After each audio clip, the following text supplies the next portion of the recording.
look straight up like, wait, who us now? What you gon' do when we pull up on you like, ooh, touchdown. You already know what it is when I come through you. Ooh, shut down. Say, ooh, shut down. Say, ooh, what now? Tell me who you see when you look straight up like, wait, who us now? What you gon' do when we pull up on you like, ooh, touchdown. You already know what it is when we come through you. Ooh, shut down. Ooh, shut down. Ooh, give me that crown. I need that now, right now. Ooh, don't make a sound. It's my time. You hear the crowd. Hey, we need that rain. Me and my team. Deja vu. This here a dream. We done all seen 100 times over back when we was just teens. Now we going dumb. Told them we the one. They would count us out. Now we counting up the funds. Now without a doubt, they we throwing other ones. Like they was always rapping. Yeah, believe them if you want. Now they show love. Came with a dub. It is what it is. It isn't what it was. They all love to hate when it don't work out. Tell you that they always been down when it does. Look. Say, ooh, what now? Tell me who you see when you look straight up. Like, wait, who us now? What you gon' do when we pull up on you? Like, ooh, touchdown. You already know what it is when we come through you. Ooh, shut down. Ooh, shut down. Say, ooh, what now? Tell me who you see when you look straight up. Like, wait, who us now? What you gon' do when we pull up on you? Like, ooh, touchdown. You already know what it is when we come through you. Ooh, shut down. Ooh, shut down. Ooh.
Welcome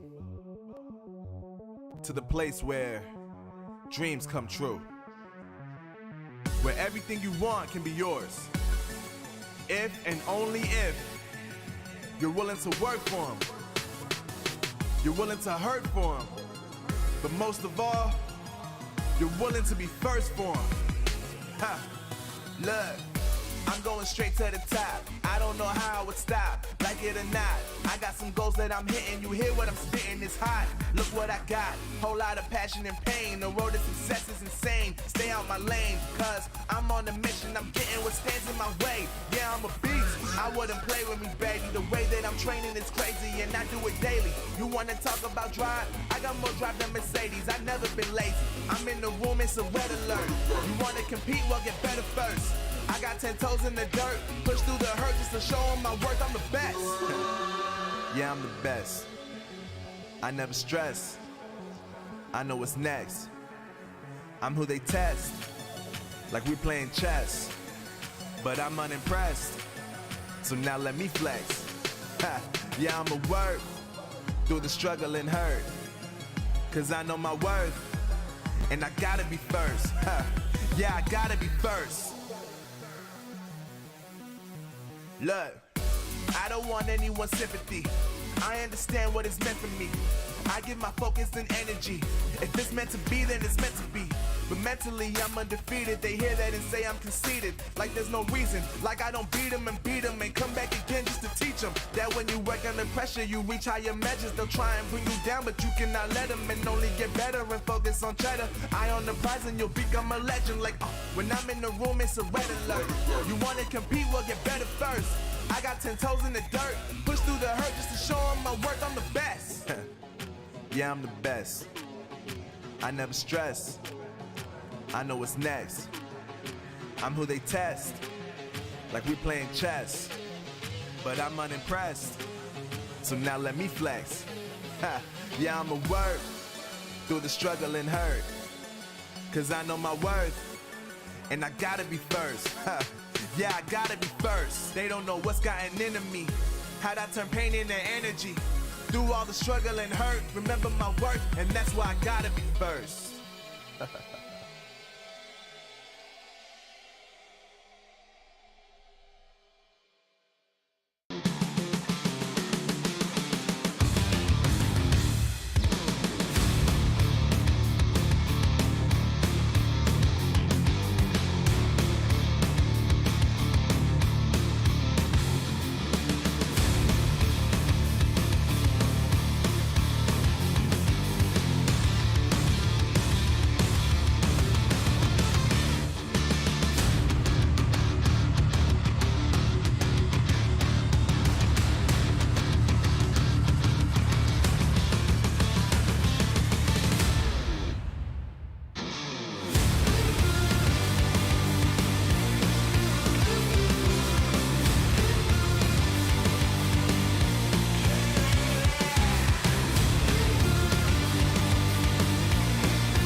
Look at my shine with the glow. This is my time with it though.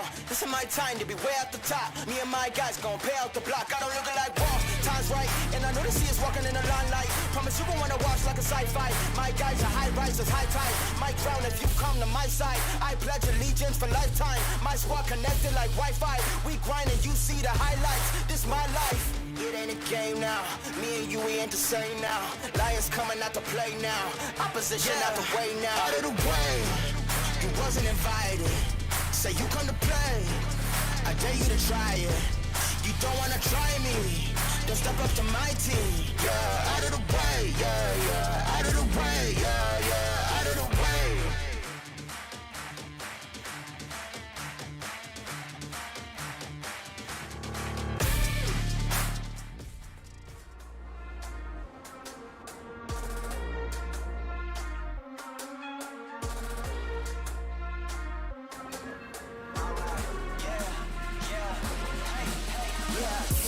Won't stop going till a player on top know it. Rooftop, penthouse, sweet. If you really want it, gotta own it. Fight through it, we was at the lowest. Blood, sweat, tears, the components. Riding all year, now's the moment. We are not friends, we are opponents. Yeah, I'm coming for mine. Yeah, I'm making a play, the game on the line. Yeah, I've been on the grind. Yeah, I jump in the spot, I made it my time. Yeah, look in the sky. Yeah, the stars align, no shade to shine. Can't stop it already. Emotional work and devotion. We put in this time. Look. You won't stop.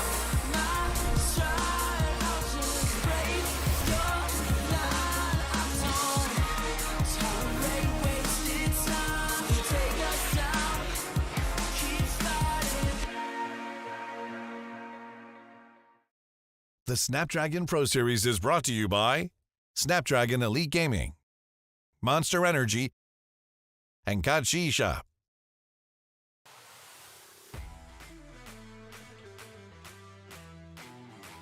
Welcome everybody! Welcome back to the Snapdragon Pro Series where we bring you guys Free Fire Regional Finals. My name is Victor Cax. This is Contra. We're going to be your commentators for today as we bring you guys some extra Free Fire action here. So, how are you doing, my man? Well, I'm doing fantastic. Overall, it's been a great weekend and we have finally got ourselves our top 12 teams. Yeah, indeed. After all of the group stages, we finally have our top 12, actually, I should say, of the MCP region. So this represents the best of the best when it comes to Free Fire in this specific region. But now it's going to come down to this. 3 slots to the Challenge Finals. Who's going to be able to get it? We're going to be finding out over the course of this weekend. And boy, we have plenty of matches to play that out, didn't we? Exactly, and we've got 6 matches back to back to back for all the top 12 teams that have been able to qualify through those grueling rounds throughout the past couple of weeks, and also up to the conclusion on just yesterday's run where we've been able to witness the climb coming in from the teams that are hungry enough to secure their own booyah. Yeah, let's go ahead and tell you guys all about these 12 qualified teams. I think the biggest story about the group stages so far has been auto knockout. A knockout performance throughout the group stages, allowing them to dominate the entire field, and by the end of the group stage, they earn a total of 200 points. No other team is able to touch them throughout the entire group stage, and certainly they're earning themselves a very confident spot as one of the favorites, I would say, coming into these top 12 qualifiers. Then we also need to talk about the teams that just made it into the top 12. Bloody Heads and No Escape RV on the last map finally got just enough points to get themselves into that top 12. Exactly, and this is definitely going to be a heated battle for the course of the weekend here. And tomorrow, I do believe that we're also getting another 6 maps, so no points to be lost for any of these teams if they really want to hit into the grand finals to meet with some of the top contenders of the world. Exactly, and it's going to be the best of the best here that we want to find in order to represent the Southeast Asian or the MCP region in Free Fire. So this is going to be where it starts. This is going to be where they're going to be placing all their bets on the table and to figure out who is going to be the one on top. Exactly, and of course, let's run through the point system real quick. If you guys are brand new to the show, the Booyah will award the winning team with 12 points. Second place will be accumulating 9 points, and you see the numbers will dwindle down -1 all the way down to the 10th position. Whereas from 11th as well as 12th, they don't walk away with any points. How do they secure more points? by elimination that they can accumulate in these rounds that they do play. And we've seen some of all these top teams, they didn't really have to secure those booyahs to be able to overtake the top of the charts. Yeah, let's go ahead and have a look at what the pool of maps will be for today. So we're going to be starting the day off with a round in Bermuda, and this classic map here in Free Fire. And then later on, we're going to be coming into Kalahari, the desert map, the only desert map in the entire pool of Free Fire itself. Then we're going to be moving on to Purgatory, and then finally the new map in the pool, which is Alpine, before we return back to Bermuda and then Kalahari. It's really interesting to only see that if we're only getting one round of Alpine overall for today, which we've been able to get that from the past week all the way up to Friday. But going back to Kalahari, I think this is where we are going to be witnessing a lot of heated battles around those central areas like it should. But going back to Bermuda, I think now with our top 12s who are already solidifying themselves some position, will there be any more of those early contests that we love to see? Because I think like by now, the stakes are a little too high to just hot drop onto anybody. Exactly, and that's going to be the interesting thing we're going to see here today is that because Bermuda and Kalahari, and maybe to a certain extent Purgatory, has been very well recognized by its teams. They've already figured out a lot of good strategies on that map itself. I'm expecting to see a lot of these teams bring the best of the best of their tactics coming to these maps in particular. But then when we come to tomorrow, that's going to be where we're going to see a more focus on Purgatory and Alpine, and that's going to allow you know, the teams that actually get up to speed with those maps to actually shine in that instance. Exactly, and of course, let's take a look at some of these teams to look out for in our very first map as we'll be jumping into Bermuda. I think that AV Radicals have triumphed in many of all these maps of Bermuda in the past week, and overall, Expand has been able to also get some really good fights. I think they have stick to their own play style in any given sort of map. Auto Knockout, though, this is one thing that I do want to talk about because maybe they were stuck in a group where they get a little bit more of a free farming action. This time around with the top 12s, things might look to be a little different. Yeah, the farming is not free this time. It's going to be paid. You're going to have to pay the toll pretty much in order to be able to stay on top. So that'll be an interesting thing to see during this regional final here. Let's talk about Team Farang in particular here, because I think especially yesterday's matches, we did see Farang and AV Radicals bumping each other a lot, and it seems that time after time, AV Radicals seems to beat them quite handily. Why do you think that's the case? Well, I do believe that at Farang, they do basically open a little bit wider when it comes down to the approaches of how they really want to handle certain team fights. There were also instances where they managed to still trade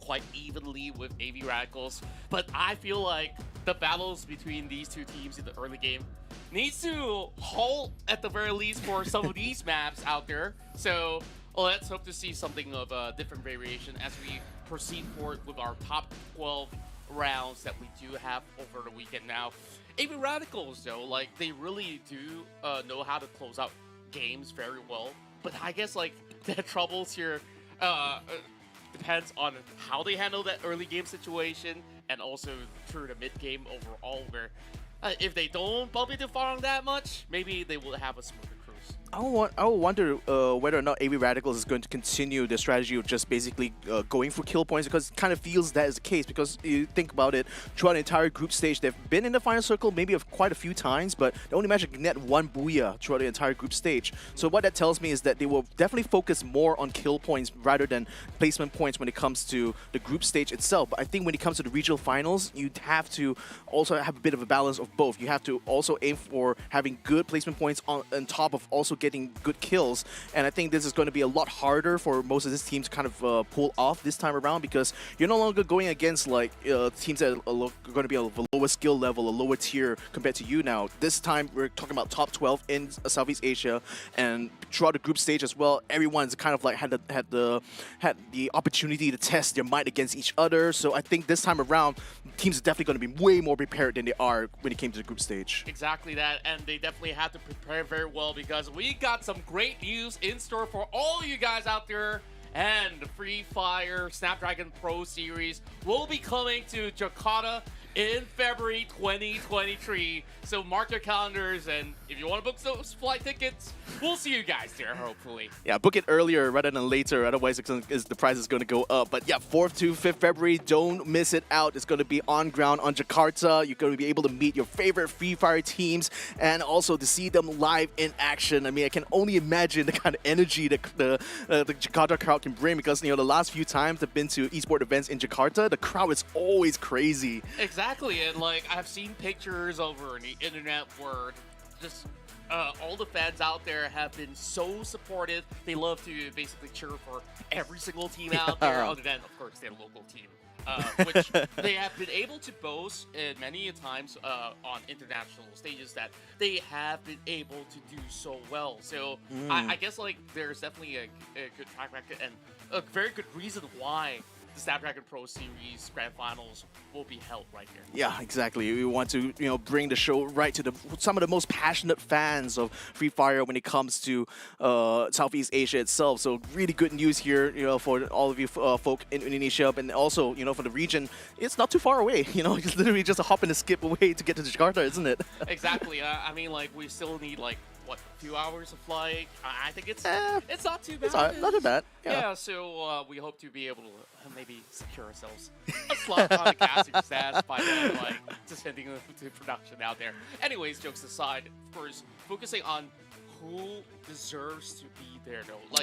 Have you have any hot favorites by now? I mean, other than auto knockout. No, that's a given. So long as they stick to the usual.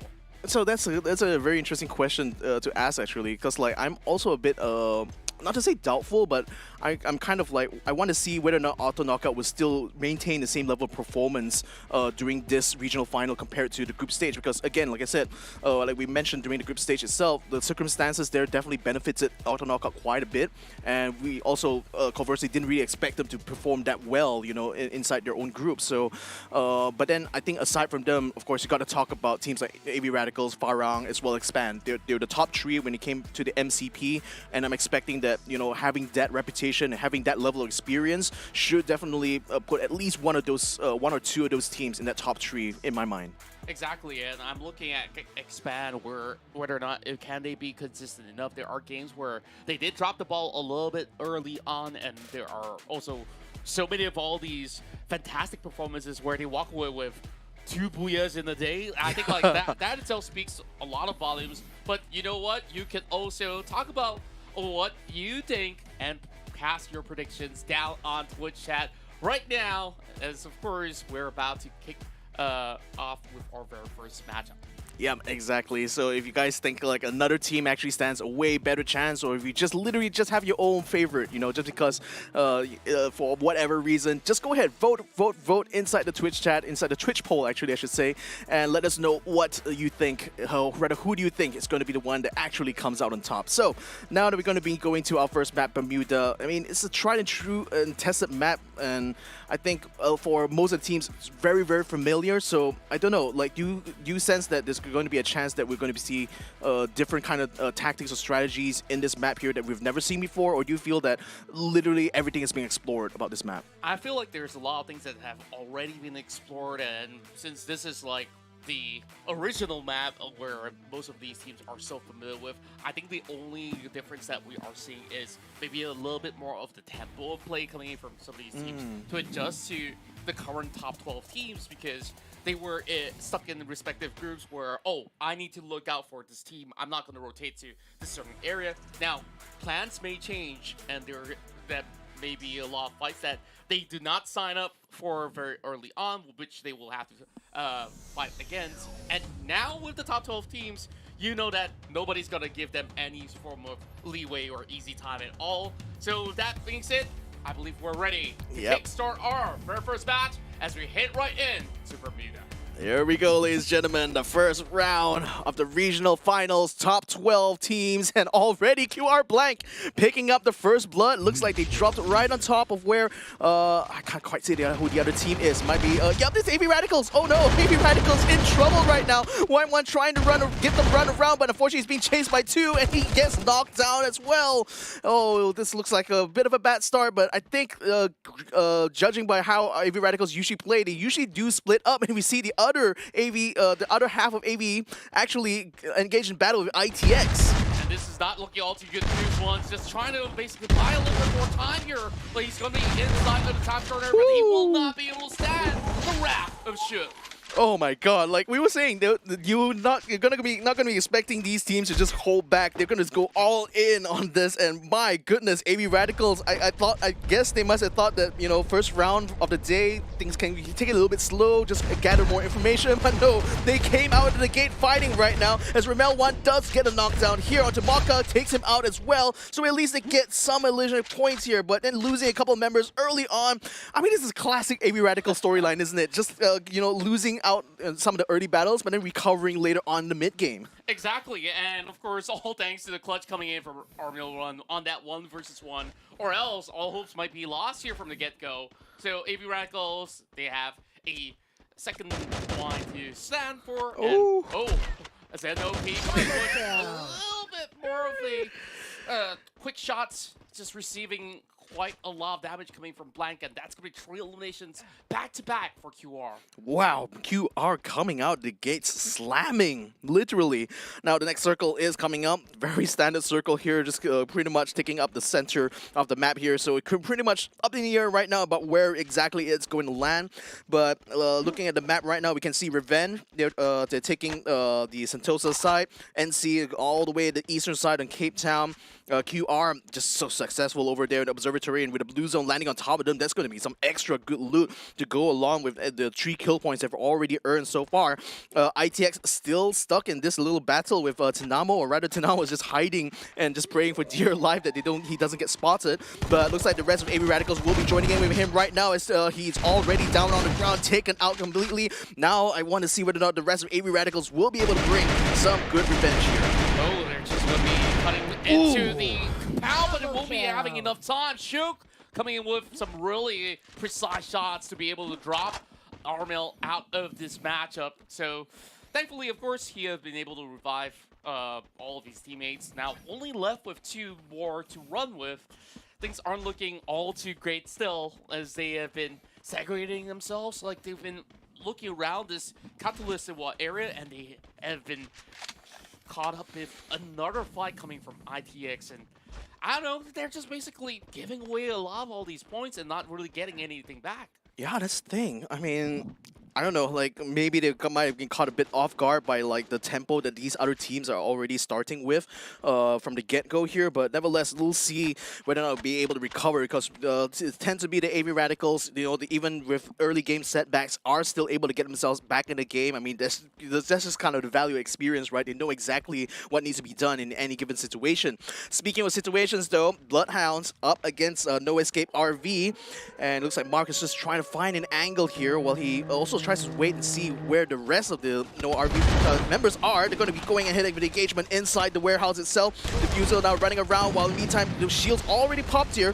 Unfortunately, CNs is going to be knocked down, but they do manage to get 2 members of Bloodhounds now on the ground. This is looking bad for Bloodhounds now, as they're already outside of the warehouse, not able to provide that support, and Fierce and Diffusal will both be taken out. Raid's going so swiftly. Morgana now goes in for an attack right with a perfect swing. He's going to be able to get 1 more back at the very least, but JimQuest, he's got himself restocked here, so I think like this is still not looking all too good for Bloody Hits just about yet. But JimQuest is going to be able to find 1 more. Taps coming out, but he won't be able to storm in time, and instead they will eliminate No Escape RV in the early rounds and Mark survives with Slither of Hell. Woo! I mean, talk about a comeback right there. I mean, they have only 2 members, mind you, and I think even though No Escape RV still had like 3 members, it was still a very well taken fight. I do want to note as well that Zen OP seems to have really bad luck because he got taken out by the airstrike as he was coming in. I mean, talk about rotten luck there, right? Oh, that's something that is not supposed to happen in any given games, but well, once in the blue moon, he does. But overall, I think he's going to be fine later on. So, Expand. They haven't found themselves any form of kills just about yet, but they're in the center of peak, which will give them a lot of room to wiggle with as they slowly approach the central area where we've seen the circle gravitated towards. But QR, they start off really strong, but they're about to meet up with Geek Fam by the clock tower, so I'm not too sure if they know that Geek Fam's going to be around, and Geek Fam has already got eyes on them. Oh, sure, and Kazu is not exactly in a good spot either. He's going to need a teammate to try to distract. One shot doesn't quite hit there for Hakimi, though, so Kazu gets away with it and should be able to regroup with the rest of QR. So they know that Geek, at least one squad, I'm not sure if they know it's Geek Fam in particular, but they know that they are going to be facing a bit of resistance if they want to continue looting around Clock Tower. So now they will need to set up positions here for the potential assault, or maybe even try to make a plan for the assault. Next circle going to land right on top of Clock Tower Factory and the Strip, so that allows like Geek Fam and QR to maintain positions. So with AKO, who by the way are literally smack in the middle of that circle there, Expands unfortunately will be gate kept a little bit by Farang, and right now I think Bloodhounds is getting into a bit of a battle with NC as well, so that's another battle that we need to go ahead and have a look here, because Bloodhounds fresh off of that victory against No Escape RV, looks like they're not quite done. They want to try to get more, but Yazid gets the first one onto them by taking out the Fusel. And that's so important because the rest of Bloody Hits, they're on the outskirts and they need to cut right in.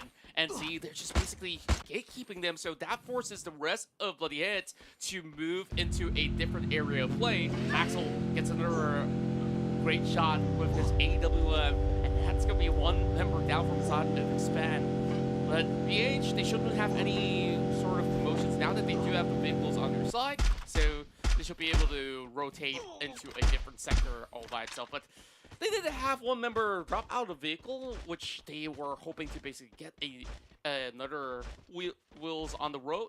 So I'm not too sure if that's going to work out all too well, but Farang as well as Expand, they're going up close to each other around the corners of Peak. That was a bit weird one as well, and I also just realized I called them Bloodhounds, not Bloody Hits. Sorry, apologies for that. Nevertheless, Farang right now not quite engaged in battle right now as Morgana gets taken down there. I was really wondering why they decided to leave him there. That seems a bit weird there to leave him out in the open and just literally in a line of sight of NC. So looks like Morgana will be taken care of inside or rather outside of the safe zone. So very unfortunate for Bloody Hits, as Fierce and Mark are the only ones in the safe zone right now, trying to find a good place to camp in, but unfortunately Geek Fam is already around the corner as well. A UAV just comes by. That's going to spot them out for sure. Yeah, and they've definitely known where Geek Fam's also hiding around that area of play, but not that Fierce will be able to get much of these angles, so he's just going to be overlooking the sector overall. And Geek Fam, they've been playing very passively inside the clock tower, though they were basically trying to attack onto other players out there. Twos have managed to finally claim a point coming in for the rest of AV Radicals, where so many of these teams have been planning themselves across the strip, and AKO from the get-go have always benefited from this circle, but we haven't seen any action coming from the team. Well, this is looking like all the ingredients required for some action, because 4 teams right around the Bakasaki strip. This is looking very, very crowded right now. I mean, not just his shack, which is currently AV Radicals is just hiding inside because it got caught out a little bit on the outside there. In the meantime, ITX is making their way up to the safe zone now and about to bump into QR, who does have a bit of a high ground situation here. So it's going to be a bit of a hard push from ITX. Shook already putting up the glue walls, trying to hold the line there, but unfortunately breaks out just in time for Blank to take the shot and get the kill. Rather, Shanks will get the kill. Now it's going to be taking his sights on the Zip. No, that's another good shot out to him. Unfortunately, Glue Wall is keeping him protected for now. While Mocha moves up, they need to put some pressure on the Blank, otherwise Zipno is going to be taken down now. And Pablo, he does take down Kazu, so now Shanks is going to be a little bit left exposed on the flank right now, and Pablo needs to try to capitalize on this, especially with the safe zone already closing in around him. Pablo needs to try to move up. He finds Blank, doesn't quite knock him down, unfortunately, though. Finally moves in, but in a little bit of a delay there. Still takes down Blank anyway, but Shanks now comes in for the shot to try to get him back, takes him down as well. Now it's 1-for-1 at this point, but then who else is going to be next on the menu? Waka now going to be caught in the middle of this while Shanks holds him down and takes out Tactical Intex. Good drop shot there, and it's in fact Hyper who brings in the grenade that did most of the damage. And Shanks have did so much in that situation. We saw those AWM shots, which was impeccably quick. With 2 taps, he managed to lit at least 1 tread, and after that, the whole support coming in from the team was absolutely sublime. Now the circle will close in further into the Binamasaki district, so there isn't going to be all too much a problem for teams that are already around that sector, but there's going to be a little bit of issue for Expand to be wrapping into the circle itself, because they have to choose whether if they really want to face NC over on their right-hand side, or just basically book directly into the center, which they might cut across some members of Bloody Hands. Farang still playing that gatekeeper right now, watching the CME team coming close. Nice shot from Exact right through the door there. Alperin looks like he's going to be in a bit of trouble, but the Glue Wall will allow them to get the revive in. So Revenge is not quite down and out at the moment. Still can get themselves back into the fight, but Axis, we know that they can be very, very dangerous in these kind of situations, because not only they have really good situational awareness, but they also no slouches when it comes to these long-range battles. Exact will still keep them suppressed, while in the meantime, Expanse have picked up their vehicle and now they're moving into the safe zone. Might have just bumped into a member of Bloody Heads on the way there, though. Or do they spot him though? Because I think that member of Bloody Heads is inside the one of the snipers' nest there. So I don't think they have spotted him quite yet. Certainly Bloody Heads will have seen him for sure, and especially with cars that loud, they'll be heard all around this circle right now as AKO moves in onto the rest of Expanse there. Nice little trouble. That's going to bring Mr. D down. That's looking like a good start right now as Zen OP now hides behind the crates as X-Roy puts in a shot. The shield keeps him alive for a little bit and also prevents him from doing damage as he brings out the Glue Walls now. Where's the rest of AKO though? Newbie caught on the outside. He's forced to put out a Glue Wall around him to keep him alive, but unfortunately QR Hyper is already putting in some good kills there with that shotgun. Now trying to find X-Roy using the sight in front of him right there, but switches to the shotgun immediately, but no! He gets taken down by Zen OP instead. Wow, Zen OP, he's still standing tall for now, but then again, how much more does he have left in the tank? But here comes Vice. He still has the grenade launcher though. He's got to be careful not to blow himself up at the very same time. And AKO, they're left with only 2. They spot out too fast running across, but it's not really the fight that FaZe really wants to take right now. Cobra, it's all down to him. How he's got to take this one though. And in QR, they've been getting so many numbers from the outskirts. ZOP gets blasted off the roof. Wow, nice throw there by Too Fast. And he's got knocked down now. This time around, Bias now should be able to take him out completely with the grenade launcher, but now he's going to get caught out as well. Cobra is the last member standing of Expanse here. Where are the rest of his team? Nowhere to be found. All being wiped out as well, so he has to play this one all alone. Meanwhile, Axis Esports, you're in a real predicament here because they're hiding inside this compound, which is about to be infiltrated by the rest of the members of UMB. From the outskirts, we do see a fight happening, breaking loose upon members of Farang and AV Radicals. They got themselves their nemesis on their crosshair. Yep, I mean, it's been the story we've seen over and over again during the group stage, but now Farang and AV Radicals up against each other one more time. Glue Wall Buster already out, so any Glue Walls brought down will be taken down very quickly. And as quickly as I say that, Gem Ball with triple kills on a sniper rifle. This man is on fire. My goodness. And we thought that it's going to be a fair fight. It apparently is a Gem Ball. Just made it look so quick. And I think like if we blink, we will absolutely miss that. And suddenly, Farang has dominated not only that fight, but also 40% of the map. If we look into the mini-map right now, they have so much area play. They could basically play this out slowly and wait for all the other teams. But look at Fiercey though. He's going in. Oh, he sees him. He sees Cobra. He's already getting shotgun. Oh, Glue comes out just in time there. Cobra with a quick reaction. Now Fiercer is going to be hiding behind there. He still sees Cobra. Tries to go for the jump shot. Doesn't quite get it. Can he break the glue wall? Doesn't look like he's going to be able to get in time. Cobra tries to flank around the side there. He puts up a trouble. Looks like he wants to go for the toss. Now Fiercer is going to try to wrap around, preventing him from being able to get a clear line of sight towards him right now. Wow, they're just dancing around this little concrete pipe right now. Fiercer inside. He's a little bit low on health. He desperately needs to take down Cobra, and he needs to do it fast, but no, he's gonna just go ahead and go for the revive. Oh, the timing just works out here for Cobra as he wins out that battle. And slow and steady does it for Cobra. Expand finds themselves into the top 5, and impeccable work, the reflexes that we're seeing here, but Cobra has got more fishes to fry. Jembo now will be challenging him hit-to-hit. This time around, not so tough after all, as he falls to the hands of Farong's Jembo. I mean, end of the day though, that's still one good kill point there they can be very proud of. Revenge in the meantime, getting caught out in that fight with Axis, and it looks like they're going to be biting the dust as a result. 3 teams still remaining. We have Farong on the south side, QR on the western side, and Axis on the northern side. And Farong, they could basically wait for these players to slowly cut directly in the middle. There's not much spacing left for them to hide about. And just look at this. QR, they're basically swarming right in, and there's not much safe space for Axis Esports. Don't need to add the numbers. Raph, he rushes to the side, but he will not be able to get all too much out of it. Space does get those shots right in, and Raph is taken down. Neptune as well as Flame. They're stuck by the glue walls, and this could be the perfect sweep coming in for Farong Esports to close it out. Yeah, with one last kill onto Flame and Neptune, that is it. Farong picks up the first booyah of the regional finals there, and it almost made it look a little bit too easy, didn't they? Yes, they did, and oh my, the fight between AV Radicals was just a quick sweep that we didn't really expect it to be, and it was just a solid hold by the entirety of the squad. And just looking at how they basically approach the final circle, they've been able to just have the perfect area coverage, and after that, it's a walk in the park.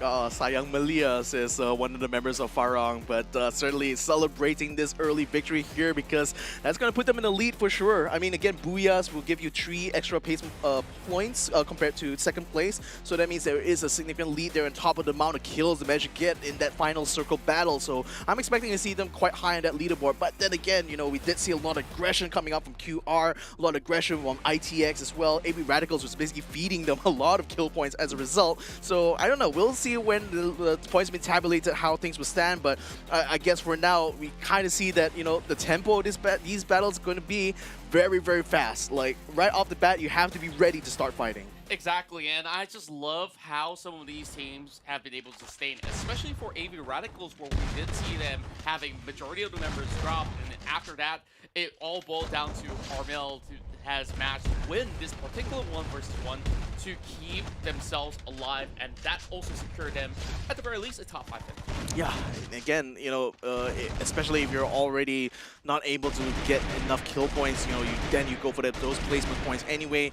AV Radicals, you know, they tried to go for that split strategy, which actually worked out for them during this group stage, but I think now it's becoming increasingly clear that you need to stick together as a team because a lot of other squads here, like Bloody Heads, special QR, and ITX, they are just going out of the bat, just fighting as a full squad and just putting a lot of pressure on any teams that decide to go for that split strategy. So it looks like that might just be out of the window there, as we see like ITX. I wonder what happened to them towards the end of that little fight there, because it seemed like they had the upper hand for a little while, and then just suddenly things fell apart very rapidly. Exactly, and I just felt like it was just the way that they've approached certain fights. But then again, this 1v1 is something else, because like the reaction speed of Cobra is just insane. Like he understood how long does it take for that glue wall to expire, and the moment it does, it went popping off. But Jembo, of course, had to rain on his parade.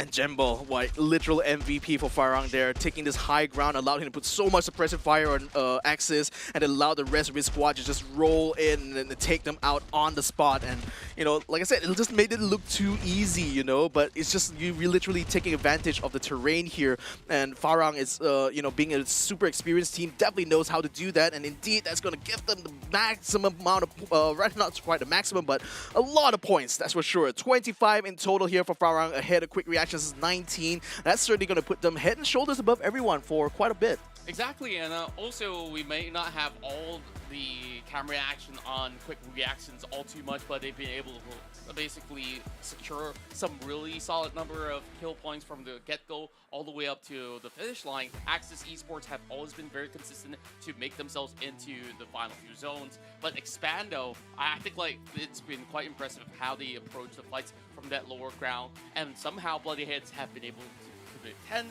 To my surprise, auto knockout, they went out without all too much. They were holding the prime areas of play, but it didn't seem like they had much fight to offer.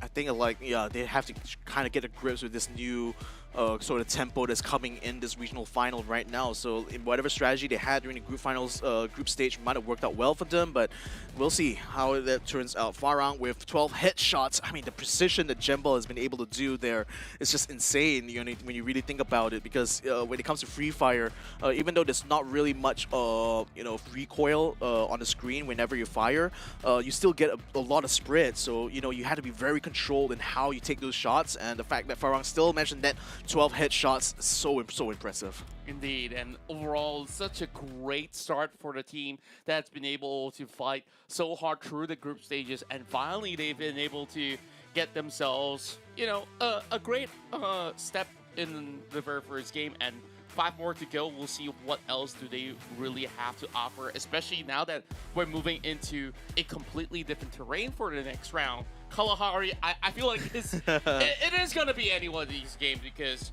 it's all about who's better at basically pulling the trigger, and also to understand how you basically secure great vantage points in many of all these areas of play, because it's all about playing through some of all these terrains, and they're bound to basically run into each other quite frequently if so.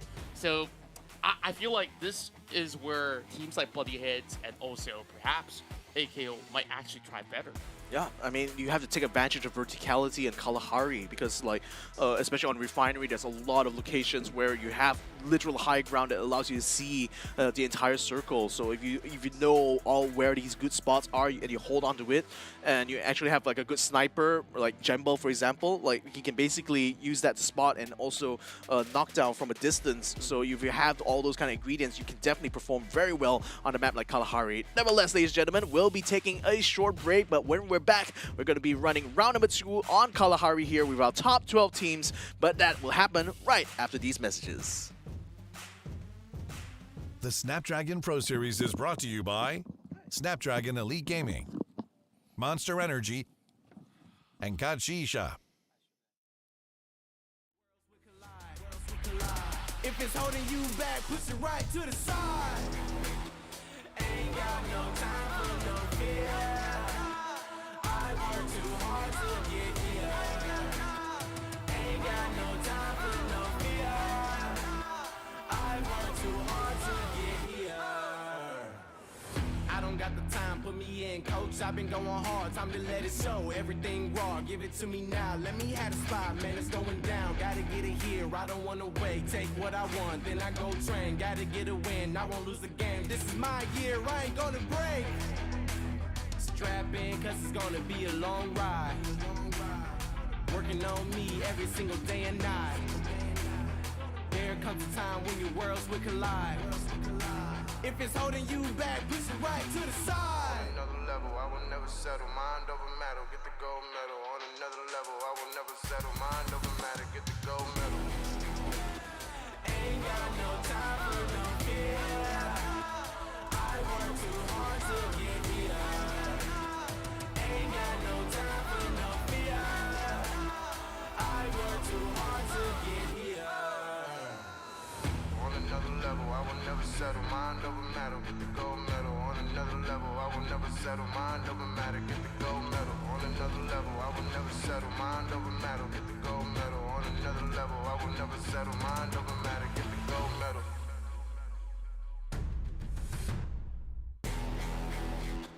Ain't got no time for no fear. I work too hard to get here. Ain't got no time for no fear. I work too hard to get here. Ain't got no time for no fear. I work too hard to get here. Ain't got no time for no fear. I work too hard to get here.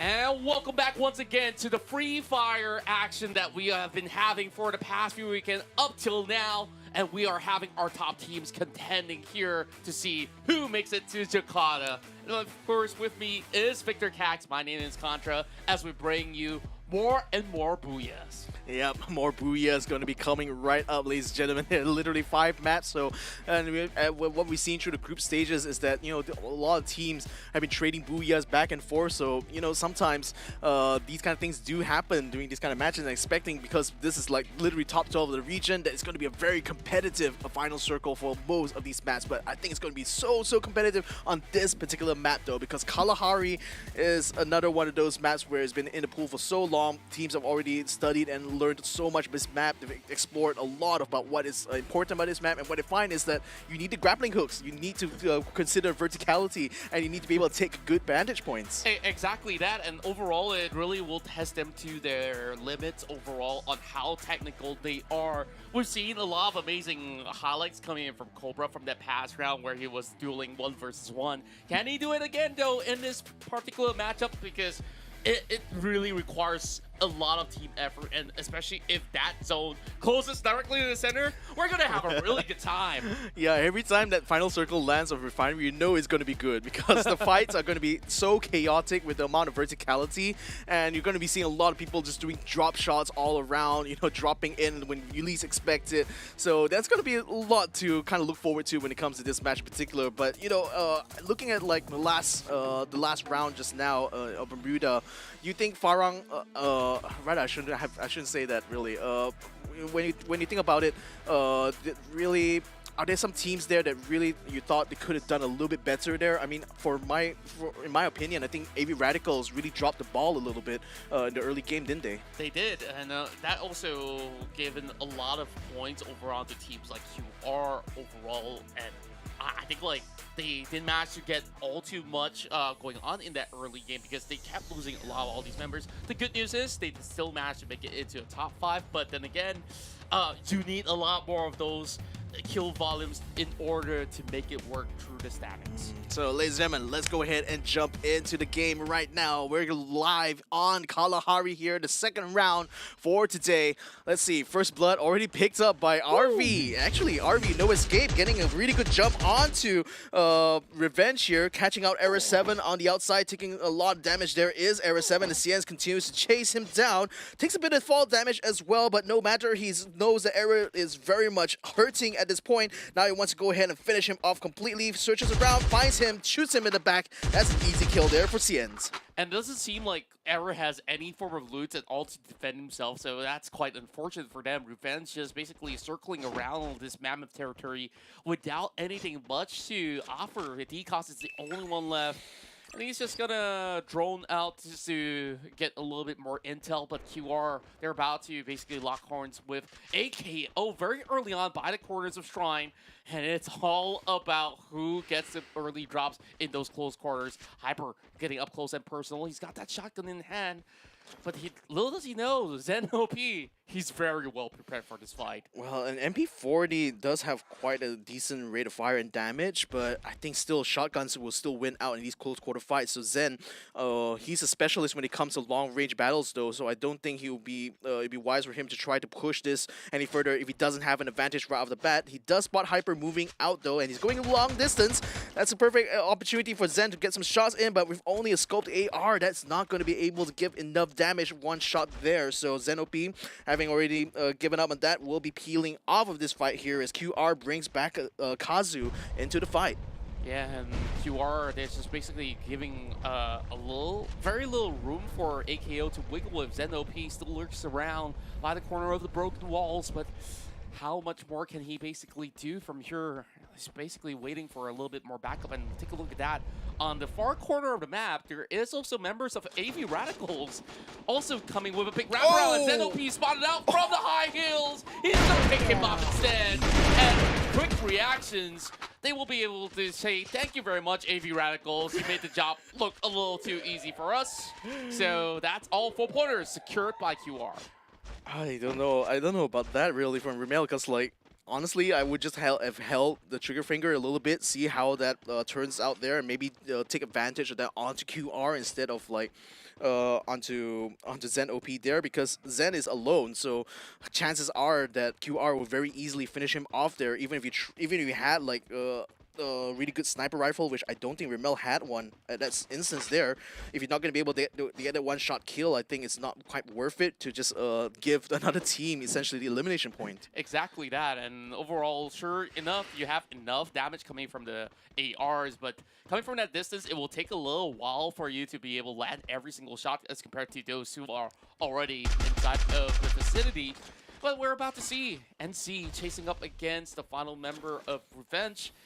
AV Radicals managed to bring Twos back up online, but Yazid shouldn't have any problems with a little bit more cover coming from the team. So NC, they get themselves their first pointer out there, but they need a whole lot more to book out. So just exiting the corners of Mammoth, I think they still have a lot more to do, where a lot of all these teams are across the northeastern sector as well as on the far south. So NC, they can enjoy themselves a little bit more of a spoils of war for the time being, though there's a lot of open region where it's not really ideal for them to be also segregating themselves, so they will stick around all together.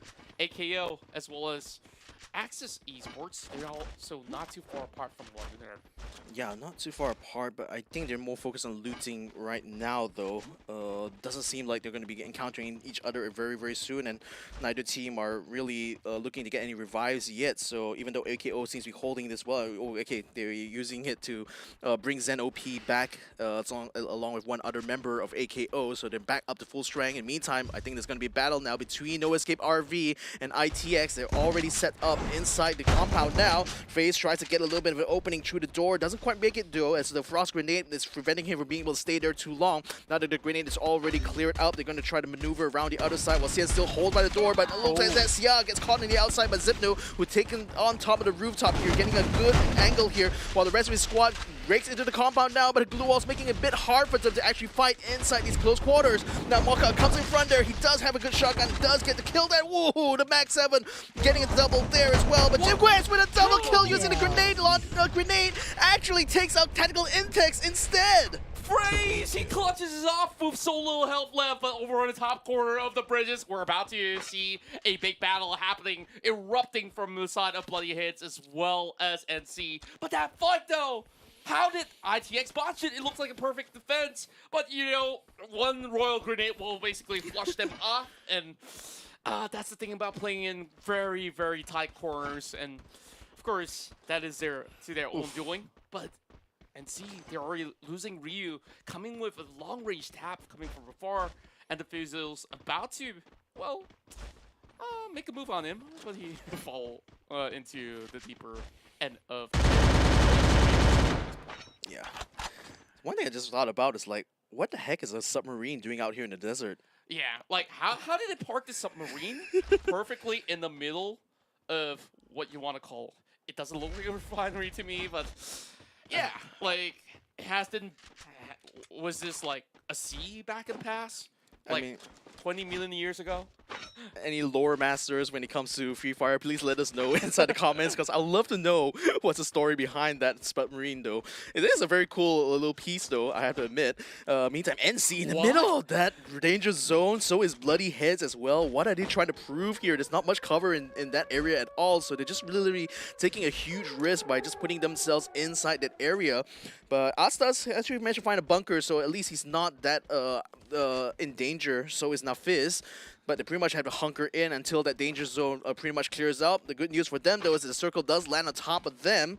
And it also lands on top of where Farang is. We're already very early on moved onto Refinery there to try to take position. It looks like that gamble kind of paid off for them. Exactly that, and overall, I think like the teams are still trying to find a really good spot to play out from. Inside of Refinery, we see Farang, the victors of the past matchup in Bermuda, to be able to take this whole area of play for themselves. But there is possibilities where the circle will move further down to the south side, which most teams are hoping for. AKO got themselves an AWM, and AKO, they're about to butt heads with AV Radicals, and AV Radicals have been able to at least secure a little bit more of a takeoff early on, but haven't been able to get sufficient points thus far. Both teams in dire need to accumulate points, and they have to start from here overall. Mr. D sees some movements. Tubes get himself soaking a lot of damage coming out of that. Mr. D really draws in the attention, but Tinamo hasn't been able to take him out just yet. Yeah, Tinamo moving up with the Katana, which switches over to the shotgun, tries to find that one member. Couldn't find him at all. He just already cleared out the spot. Mr. D down on the ground right now, but Minel is keeping him locked in the compound just outside, while Tinamo just goes ahead and gets some healing done because he knows this is going to be a long and protracted battle here between AKO as Ramel takes out Mr. D with a grenade. Nice, well-played drop there, and Zenop will be caught on the outside there. He tries to get a revenge onto 2-1 while he brings out the time turner, puts out a glue wall as well to keep himself safe, but then 2-1 does get around the corner there, has a shotgun, and will knock down Zenop. That's two members in a row. Choose and be able to draw all these blood onto their hands, and AKO, they still have Newbie here to come in with a little bit more of a refract angle. Tries to look for something over a lower end, but he's going to be moving aside, and they know that this is not going to be a fight worth taking, as there's going to be more troubles lurking ahead. And QR, they're about to run into 40, and why? He's out for the hunt, but he won't be able to get much done with the Scar out. I mean, they have to not overextend though, because quick reactions is literally right by their doorstep, so they may have to turn around now to start that fight here. Shanks already starts putting some shots in, so AR knows they're being attacked from the western side. Now they're going to be turning tail to face this one head on.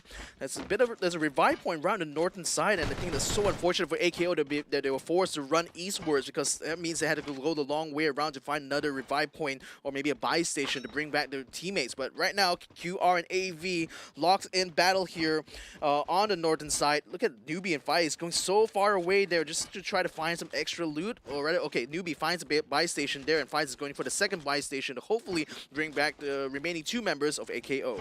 And they will be back up online as they try to float through the corridors of Catholic Arena, but they are moving directly towards the area of Axis Esports. So Mr. D, he's definitely in a really tough spot, and Shanks, he'll be brought down on his knees. Kazu coming in from the back end of the flank, and AV Radicals, they have to scale the scores real quick. They don't really have much time left around these corners of the city. And Twos, he does get a big flick over on the back as he catches one off. Oh, this is falling apart so quickly for QR here. Kazu will be taken out as well. QR down to blank because Hyper has also been knocked down right now. So he puts up a bush.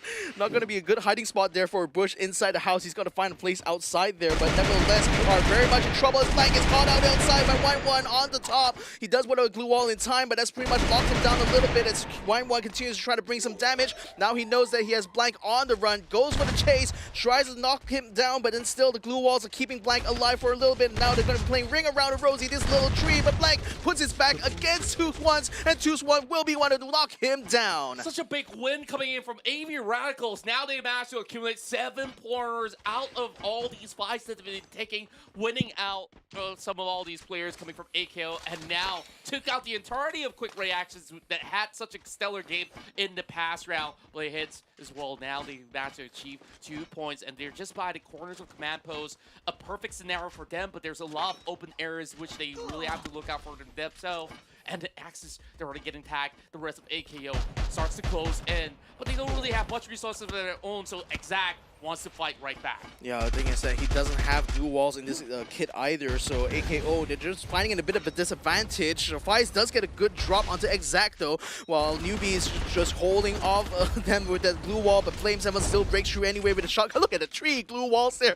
They're definitely not getting through there that way, but he's going to spot Faiz trying to run around the outside there as he closing in is that safe zone right now. 666 tries to go the hard way, breaking through those glue walls, but Newbie tries to shoot him from the back. Now he's finding Flame 7 right in front of him there, and unfortunately will not be able to knock him down in time. And Flame 7 with a kill onto Newbie, knocks out, auto knockout. I thought that he'll be able to get some of all these players dropped out early on, but a couple of shots have matched with, and X-Roy, he's going to find the final member of Farong, and they will take out the victors of the past match. Expand now with 4 points. Yep, that's going to be NC, Geek Fam, Bloody Heads still in this match. 7 teams remaining right now on the 4th circle, as Geek Fam now putting a lot of fire onto Bloody Heads there, who are stuck out near where this little tent is. They do have some glue walls providing a bit of cover, but then they're struggling to try to find a good angle here against Geek Fam, and they don't really have any other cover to move to. You know, they're trying to maneuver around, so they have to do this the hard way. Hazik in the meantime uses the opportunity. Oh, he just misses that toss there. Nose RV in the meantime getting taken out by the Axel from Expand. So Expand taking out 2 teams in a row now. Oh! Morgana taking himself and up his out with the grenade launcher, and that's the kind of a risk you take when you use a grenade launcher in these close quarter fights. Nevertheless, so Yasta is up in corner here, keeping Fiersu under trouble as he tries to dance around the shield, gets a shot, Bloody Heads gets taken out. Thanks Hakimi taking a long shot with the sniper rifle as well. That was a huge grenade launcher that has been able to open up that fight, though there's plenty of glue walls for them to work with. They weren't exactly all too safe with that sword flush, but then again, Blade Hits didn't really have much areas to wiggle around. Over the back there, the circle's already closing in, and there's not much safe area to play. Expand now, talenting the rest of AV Radicals. They're about to do the same of how Geek Fam has treated some of these players of Bloody Hits. Ooh, up is yet another kill there, and that's another team taken out by the squad there. Well done. In the meantime, Expand's still in this fight here. The Glue Wall Buster keeping things a little bit busy at the right now. Cobra dances around, and she jumps on top, gets a kill as well. Well, X-Roy takes out to number 1. Expands now continue to try to give chase here, trying to see if there are any other members of AV Radicals that can try to potentially take down, while Axis Esports continue to hold position and regroups as well. Oh, good grenade there, taking down Ramel 1. Now Tooth1's the last one standing here. Axel goes in front, takes him out. AV Radicals eliminated at the 4th place. He's insane. I mean, the grenade was just perfectly landing on top of one of the players, and then he whips off that AWM directly point blank to the head. No need for aim. I mean, this guy, he's just way too good. Now, only 3 more teams remain. Geek Fam, they have all of their members still up online. Same goes to the rest of Axis Esports. Both on each corner of the map, but we did have Expand, who are the first ones to have reached the upcoming circle, so I'm not too sure how this one's gonna go, because Geek Fam, they're already spotting out members of Expand, and Hazik, he's trying to take them down from long range. Yeah, and they also spot Axis Esports at the same time, so realizing this one-on-one is going to become a 2-way battle now, as Hakimi is a little bit distracted with Axis trying to make some maneuvers. A grappling hook is going to be used by Flame 7 to get him by the water tower. That's giving him a bit of cover as they try to move in onto Expand. Expand, in the meantime, though, has a bit of a high ground using the rooftop. X-Roy sending up a couple of glue busters all the way down onto Axis, preventing them from being able to make use of their glue walls at the moment, and that's actually winning a good suppression. Look at the amount of troubles is coming Axis' way. 2 down already. Exact taken out as well. That's going to be the end of Axis Esports. A clean sweep coming from the side of Expand, and now it's only down to Geek Fam to see where they make their way across. 1 member down, make it 2, and Expand, they will basically go in for the clean sweep. Now with all 4 members, this should be easy for them to secure their very own booyah after working all too hard. The wraparounds coming in, shots coming in from Cobra. He's trying his level best to survive, but there are too many members out there out of Geek Fam and still trying to flush them all out. It's Helter Skelter. 2 members of Geek Fam still survives. Well, the revive still just came in just in time for Geek Fam to meet that fight, but unfortunately now it's going to be coming down to Hazik versus the Axel, and oh, the Axel bites the dust, and Expand picks up the booyah instead. Axel, my goodness gracious. What an impeccable performance coming out of this lad. Though it may have looked to be a little clean, just look at it go. Shots, give us more of that. Shots fired indeed here from Expand. The first of the MCP teams to, the second of the MCP teams really to take the booyah so far in this competition. And right now, this is looking very much on the up and up right now for Team Expand, who, you know, for the most part, when it came to the group stages, have been relatively quiet. But now, everyone's hearing them loud and clear. Very much so, and my goodness, like, this guy on this AWM, he's just unstoppable. Like, it's insane that even in those close quarter fights, he has the audacity to still pull off the sniper plays. Like, I know, right? As if it's just a shotgun to himself, like, it's still a one-tap weapon anyways. But I think that also speaks to a bit of, like, I don't know, like a bit of chaotic situations going on there, because on the one hand, right, like they managed to take out Axis pretty handily during that final circle, but I think like when it came to that final fight, it just literally like, okay, let's just rush them and then see what happens. And so, well, what happened is that Expand somehow won out in that dogfight. Exactly, and it was so rowdy, and we thought that Geek Fam, they looked like they were all numbered up already, since like the zone didn't really favor them at all, but they did pull up quite a good fight.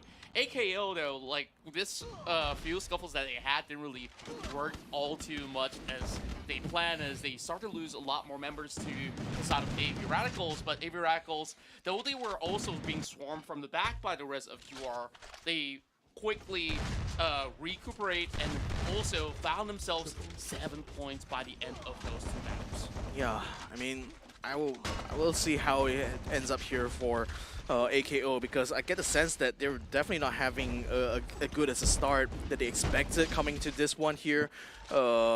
Right now, it's certainly, oh my goodness, that grenade. Again, you know, that's the double-edged sword that that grenade launcher provides, because time and time, when you get into these cool quarter fights, you know, you really want to use the shotgun instead, because that's a little bit more of a reliable weapon. But, you know, you just have to use what you have in the current given moment, isn't it? Look at Axel right here. Yeah. Ha! Oh, he doesn't have to aim.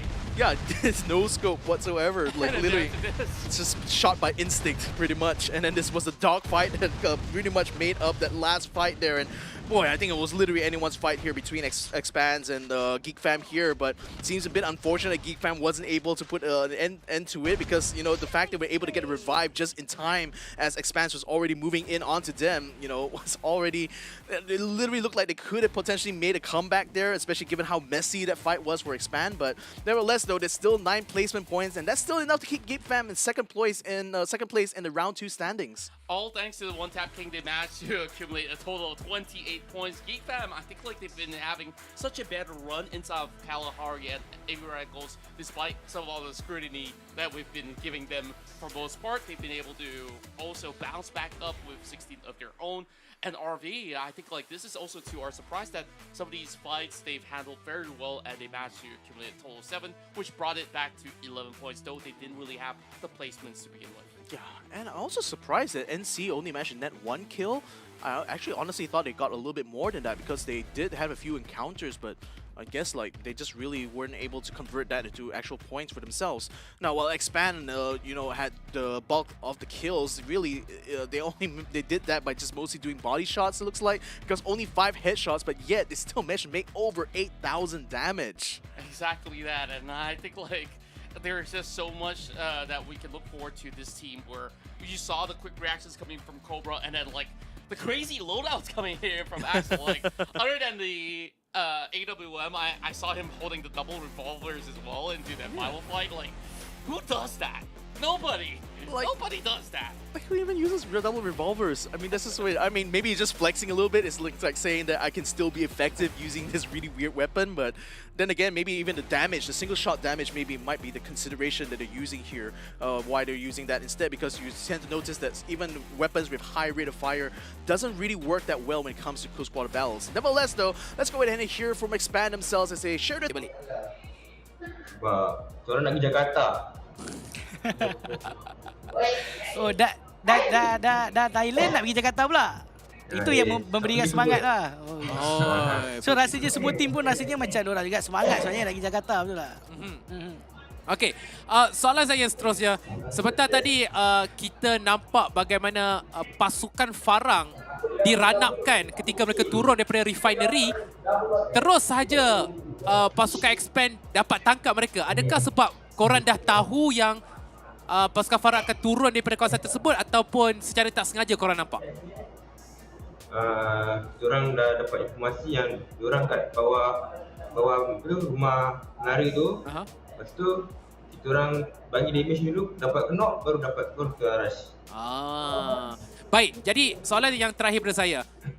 Akhir sekali tadi lawan Gig, awal tadi korang dapat knock satu. Tiba-tiba 2 orang serentak daripada pasukan anda kena knock dan tinggal Excel lawan dengan 2 orang pemain daripada pasukan Gig. Waktu tu, apa yang berfikiran? Adakah anda yakin yang Excel mampu untuk clash dan jatuhkan 2 orang pemain? Mampu, sebab Excel team player. Selagi dia tak tumbang, selagi kita orang akan. So Excel.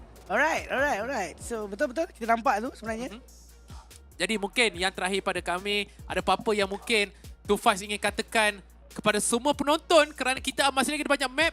Jadi apa yang kita boleh jangkakan daripada pasukan Expand? Kepada penonton, teruskan support tim kegemaran korang. Teruskan menonton. Kepada mak ayah kami, terima kasih doakan kami kepada manager Expand. Semoga cepat sihat dan ya, kita orang akan cuba buat baik. Baik.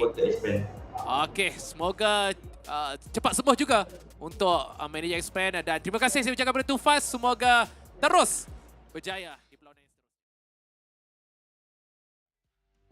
Now, I do wonder this one question though. Given Expand's kind of like response to why they were pushing, they managed to get the booyah that he said he just wanted to go Jakarta. Is he implying that if it was anywhere else that he just wouldn't do as good? Well, I guess like wherever in the world it will be like those golden ticket is where it is where it's at. Like, oh, I don't care about anything else. I don't care about the money. Like, I want to go travel. Like, it's been so long since we had like offline events happening around the city, and like Jakarta has got to be one of the best places to be. And I think like it's a good showing of confidence as well. Like I heard the comms where he said, "Oh, we got the first knock. That's why we're pushing Geek Fam. Oh, it doesn't matter. Oh, it's a 1 versus 2. So long as we got Axel, everything's cool."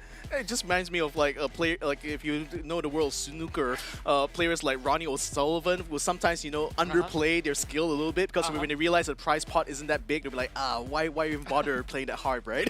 Maybe it might be shades of that kind of confidence. But nevertheless, it wouldn't have been possible for Expand to show off their skills here if it wasn't for our sponsors for the Snapdragon Pro Series, starting off with Snapdragon Elite Gaming for when winning matters. Winning matters a lot here for Snapdragon, as they are the main sponsor for the Snapdragon Pro Series. And thank you as well to Monster Energy, for they have been unleashing the beast with us all throughout this journey here. Check them out at monsterenergy.com/gaming. And finally, if you are running low on your credits and you think about a reload, why don't you reload through kachishop.com/my? They give you great deals and great steals there with the discounts for the game top-ups, so check them out over in their website. So, we're going to be taking a break, but when we come back, it's going to be another map coming in there. It's going to be Purgatory, the 3rd round for today, but we're going to be doing that after the break, so make sure you guys don't go away. The Snapdragon Pro Series is brought to you by Snapdragon Elite Gaming, Monster Energy, and Kachi Shop. You freezing up, that's y'all's team, cause we don't really lose no more. All about heating up, leaving that cold. You can see me heating up, killing that show. I ain't about giving up, no.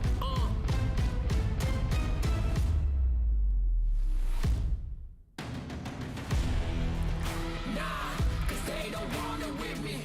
Look,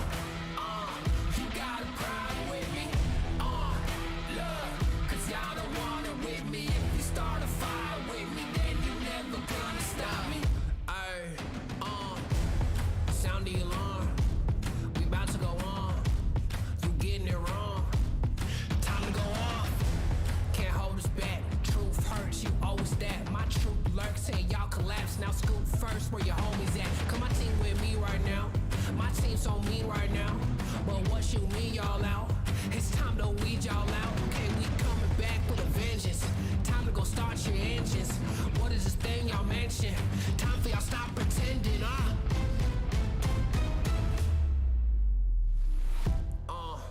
Nah, y'all can't do that. Where your crew at? Y'all can't do that. Nah, where your crew at? Love, man, cause now you alone. Yeah, get out of my zone. Man, cause now you alone. Love, get out of my zone. Nah, cause they don't want it with me.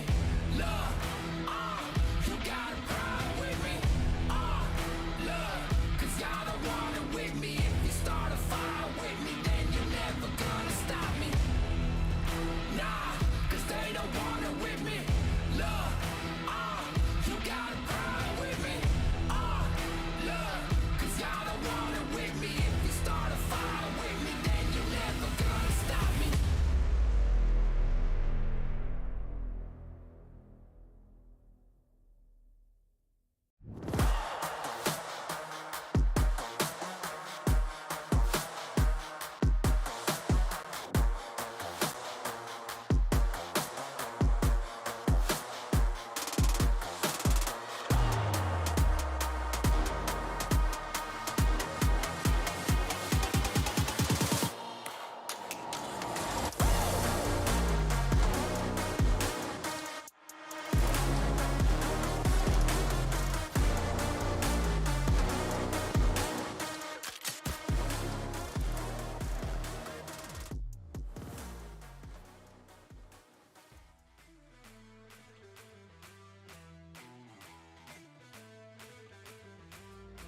Monster Energy, and Kachi Shop.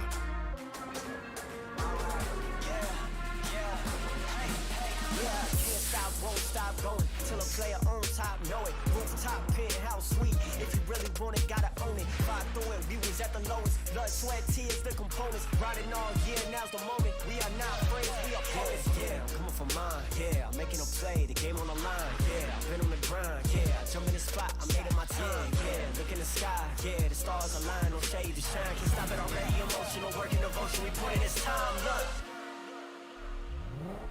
You won't stop my stride. I'll just break your line. I don't tolerate wasted time. You take us down, keep fighting.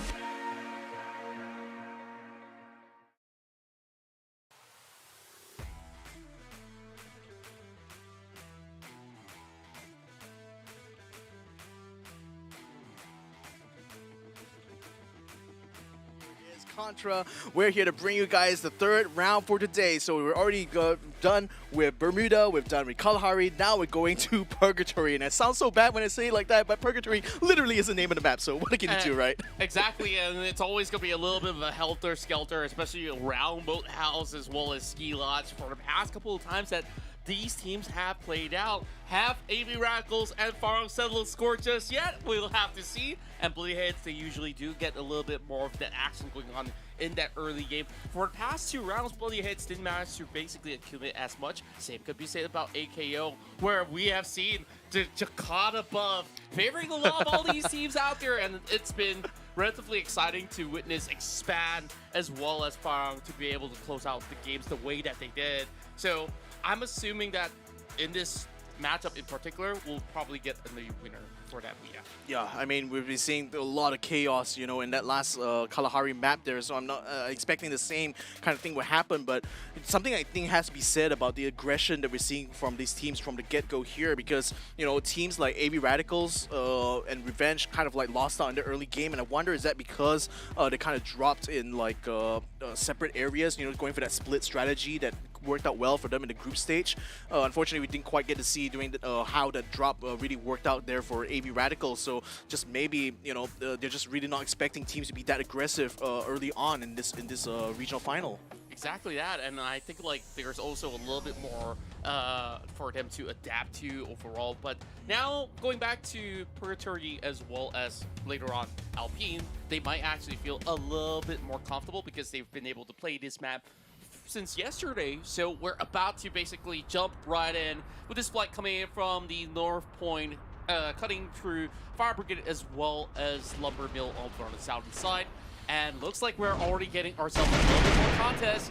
QR facing off against us. Wow, I mean, this literal blue zone is looking like a final circle at this point because there's 4 teams trying to vie for this spot. Kazu does get the knockdown first on the Rimmel, and he gets knocked down by Newbie in the distance as well. So, they got to watch out for those back doors. But speaking of back doors, QR is also getting himself into this fight now, trying to rescue the teammate Kazu. Should be able to get him revived back up, but they also got to watch out for Farang, who is also around the corner, looting the northern side of Crossroads here. Or actually, rather, watching out for Tanamo 1, who actually has a high ground compared to them in this zone. This is going to be looking to be a little bit dicey, but he does have an AR on hand, though. Blank now trying to pull down a little bit more bullets from the high end of the hills, and that's going to be a little bit more of a point of being secure coming in from the side of UMB. Jebel now brings the crosshair onto Hyper, will be able to take him down for now. And then OP, he's getting tagged so much. Farang will be the first kill leader of the game.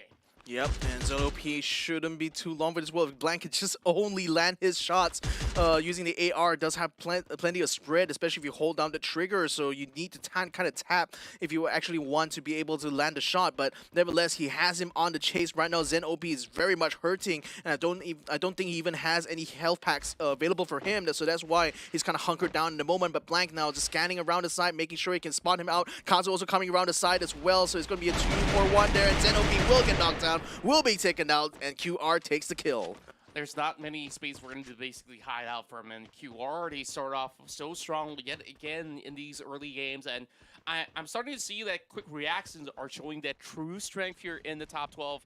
In the group stages, they may have actually had a little bit of fair share of struggles. Now, with a little bit more of attention being drawn over on the northern side of the blue area of play over Crossroads for quite a tad bit, AKO, they decide it's not worth the cost to basically sacrifice more teammates. They're just going to move aside and give a little bit more spacing between them, AV Reticles, as well as Farang. But speaking of quick reactions, they're also about to cut right into the corners from the bridge itself. So not really too sure whether or not will they be able to go back into the area play. But Farang, off to a really strong start yet again. This is going to be 3 points all acquired, and Zenop, he's back up online, but Asta's going to be around. Oh no, literally dropping in very early on means there's no loot actually available for him, and now that Asta is actually on the case here, Zenop needs to try to give him a run around, and Asta will spot him on the window. Now he knows that Zenop is out and open,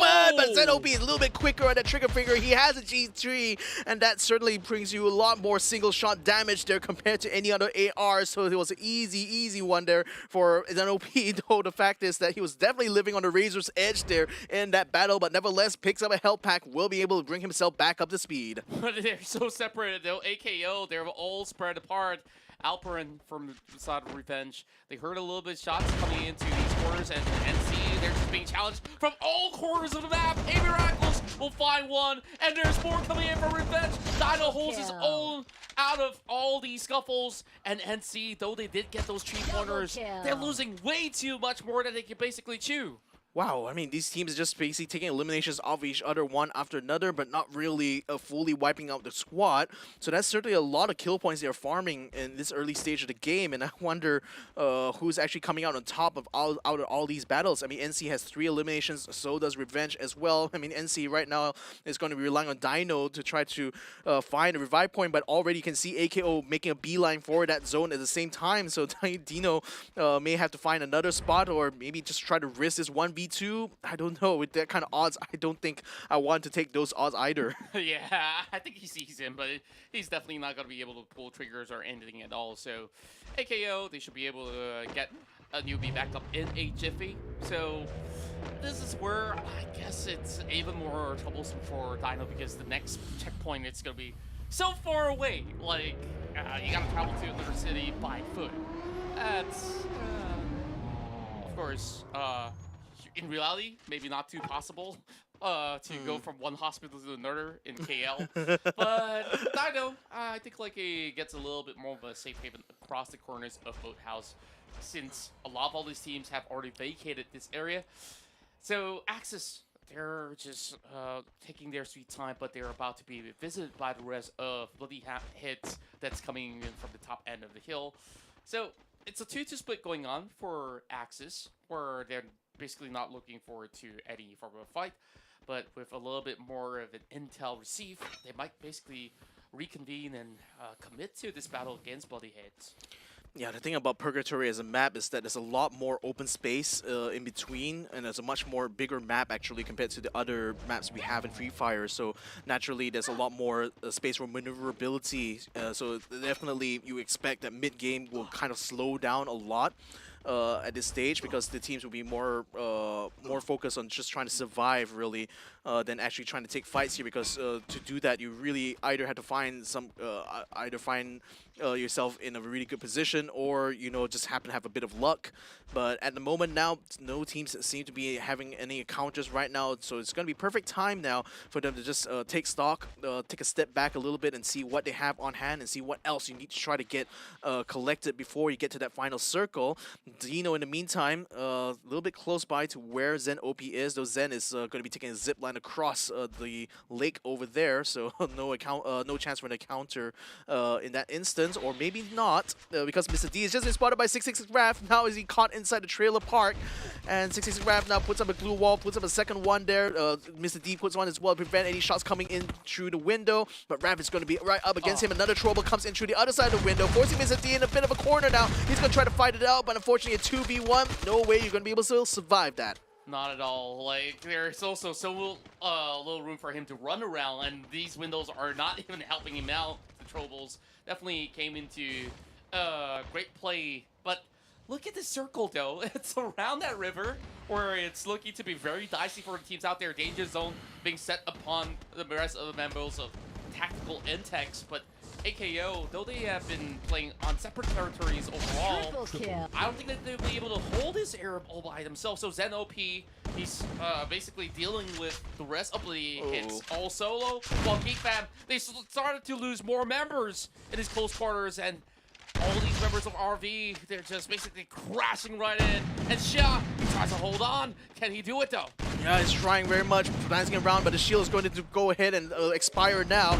But Xia, he has to keep his eyes set onto Yasta, who is very, very low at the moment. So now he forces himself to use blue wall, but no, he does get himself with a shotgun, and he does take him out completely there. So Geek Yasta, with the double kill right now, will be able to win out this battle, and that's going to allow the rest of Geek Fam now to peel off, because RV is a little bit too scattered. Xian's going to be taken out by the zone right now. Well, actually, Yasta is going to finish him off with the shotgun. In the meantime, Farang locked in a bit of a battle right now with Ipans from Revenge, and Ipans is going to be taking some shots from the back there. That's going to knock him down. That's going to be a good kill there for Too Bad. And Jaspu gets another one in the back. 7 points so early into the fight, and Farang has been trailblazing many of all these this open areas of space. Mark, though, he is in a little bit of a pickle. Everyone's just hugging tight in within the glue walls, and Mark still managed to find one back. Bloody Heads, they managed to eliminate that singular target that was pushing up ahead. Fies as well as Newbie. They're trying to find ways to attack Bloody Heads from very different angles, but it's not been working out though so far. NC, I think, just brought back some of the members, but they're scattering themselves from this zone here, because Bloody Heads pretty much has this area unlocked right now and should be able to gatekeep anyone who tries to get close. We do see a member of AKO a little bit far off at the moment, but Bloody Heads seem to be pretty content just hunkering down with these glue walls already set up to try to see where they want to try to maneuver next, or rather where the next circle is going to land. The UAV is going to be able to scout out AKO. I think it should just about miss Bloody Heads there, so no information is going to be conceded from BH at this point. There's still at least one member NC up on top. I think that's going to be Revenge. Yeah, Revenge now moving in towards the center of that safe zone, and they're actually trying to make their way towards the yellow zone right now. So is AV Radicals, and AV Radicals seems to be quite looking pretty much for a fight right now, but just not finding anyone to encounter at this point. Not at all. It seems to be a little bit of a standstill as teams are trying to figure out the best way possible to basically play out this final few zones, because it's going to be by the river. There's not really much cover to begin with. And it seems like it's going to be another kill going out on the charts, where Revenge, they've been able to get themselves by the corner of Pure as they managed to land a couple of attacks over the top end of the hill. But that's basically no angles within the side, as you see a couple of players coming across, but it's going to be a big blast coming out of Kazu to take him down. Yep, and there's a good shot there as well to force him down. Now the Alperen's going to try to run across. Oh, but that's a little bit too dangerous there, too risky, mate. So he is also going to get knocked down and taken down by Kazu. So that was a bit unnecessary, actually, in my mind. But never mind. Right now, Bladeheads finding exact right about the outside, and Kazu taking out Ipans, as well as Era 7 being caught out as well. That's the end of Revenge. They're going to be the first team to bow out in round number 3. Yeah, it's a little tough for them so far in this matchup in Purgatory. While Bloody Hands have been able to basically zone out many of all these teams from the top corner of the hill, Geek Fam, they're playing very safely, and they're trailing right behind the rest of Expand, who may not have much clue of how some of these teams have been lurking around. Axel, though, tries to supplement with a little bit of cover, and that's going to be a great shot onto Blanks again. Ooh. Too fast now, comes in with a huge Q of the grenade launcher, and Troy pushing forward. Quick reactions, could not even have a second to spare to fend off. Wow, even on the other side as well, Bloodyhead's getting into a fight with ITX, and it looks like Mark just took down Yanil at the same time. It seems like these teams just love to fight at the same time as each other right now, but Bloodyhead seems to be winning out their battles here. Morgana taking a kill onto Newbie. I wonder how the rest of ITX are doing. We do see Pablo Shook and Zipnu now trying to get closer to where Farang is, so it's looking like a three-way battle going on here in the eastern side of the safe zone. As Pablo tries to get some shots, he also has a grenade launcher in hand, but he doesn't quite have an angle to make use of it, though. Too bad now, trying to keep Mark suppressed at the moment, but ITX is also conversely suppressing them from the other side. So it's looking like a bit of a messy battle here, especially for Farang, because they really are caught around the outside at this point. Now that the circle is closing in around them, they need to try to finish this fight off really quickly, or else they're going to face a lot more trouble than they did before. Morgana just trying to book it with the vehicles, though. Zipnu does not land a shot, unfortunately. And even with the Dragunov, he will not be able to find those vehicles, but he will burn it down with the help of Shug. And Tactical Intex, they're playing from the outskirts, finds one member out of the side of Farang, and it's going to be Jamble. So they're going to lose their long-range player out of that. And Farang, he won't be able to do all too much, but NC, they're getting tagged and tagged coming from the side of Zipnu, and there's not much to cover up with. I don't really see glue walls coming out from the team, as they're just hugging by the corner of the tree. And then ITX, they're getting so much out of Zipnu. It's a triple in the back. What the heck? He's just literally turned around and is like, oh, free kill? I get it as well. Taking down NC with the quad kill there. What is this man made of? Literally, like, that's literally got eyes in his back, I swear. And you thought that Axel's sniper shots were incredible. This guy, he's got 360 views, eyes on his back, I would say. And then EXP, speaking of the devil, we still have, of course, Axel on this other end, but they're trying to deal with the rest of Geek Fam overall. And they're just stuck inside of these boot camps, and it doesn't seem like there's a way out for the side of Geek Fam just yet. Oh, look at the way that circle is. Literally a third of that circle is just water. What? So what the heck is this spawn right now? The RNG is not working out well here for the team, so they're going to have to just take these fights out in the open. And out in the open is Cobra, though. The glue wall is keeping him alive a little bit, and he's allowing himself to get some kills onto Geek Fam, taking out Zeke there. Now the rest of his squad moves in, trying to take him all face to face there. X-Roy with the double kill on the shotgun will be able to finish them off. Yeah, there's just no space for Geek Fam to work around with. And now the rest of Expand, they're going to run into the open as well. So who's going to be able to survive out of this run? AV Radicals, they do have two players parked over on both sides of the river. Cobra comes into the flush, and that's going to Timo down. Yep, yet again, the shotgun finding It's Mark one more time there. X-Roy going to keep his teammates healed up with the healing gun, but then it's getting very crowded out in his period. Looks like it's the only piece of cover they can make use of, so if you don't find a cover quickly, just like Faiz, then you're going to lose out. So that's going to be a member of AKO taken out now. 6 teams are still remaining, and it's very much scattered across the board here because ITX has 2 members. I see Expand still having 4 members. Quick Reactions got taken out by Grenade from Cobra, so Expand is already making full use of their position there across that river, and they're the only ones on that side. And Zipner does get the circle for himself, so he's going to be able to snipe some of all these players out there. But Expand, they basically need to cut across. There's just no way out for them. They just basically have to take whatever fight's necessary. Farang, they're just waiting for time so they can push right in. Shook now getting caught out, and those shots are being fired. Zipner still gets one more in the back. Too fast. Will be able to take out another member of the side of ITX, leaving only Zipno behind. Yep, Zipno is going to have to hold out by himself. He has the best position, though, with the circle landing on top of him, so he's trying to do his best here to get eliminations, but it's only so much one man can do, especially only with a Dragunov, which has been nerfed in this patch. So, 2-1 caught in a very bad spot there, but X-Roy doesn't have the shots necessarily to try to finish him off. ITX got caught out there with 2 fast taking the shot there, taking out 1. Now, AV Radicals gets eliminated with 2-1, the last surviving member taken down. Expand still has 4 members, though. I think X has only got 1, maybe? Oh boy, this is looking bad here. They found him out. And Cobra, he's trying to do himself. Oh, he blew his own HP parts off the roof. And then Neptune goes down. And this is where Expand celebrates yet another booyah. That could have been such a fumble there, wasn't it? Of Cobra, but oh man, well, I mean, what is this with these teams continuing to use that great other? Oh my goodness, the disrespect coming out from Expand there.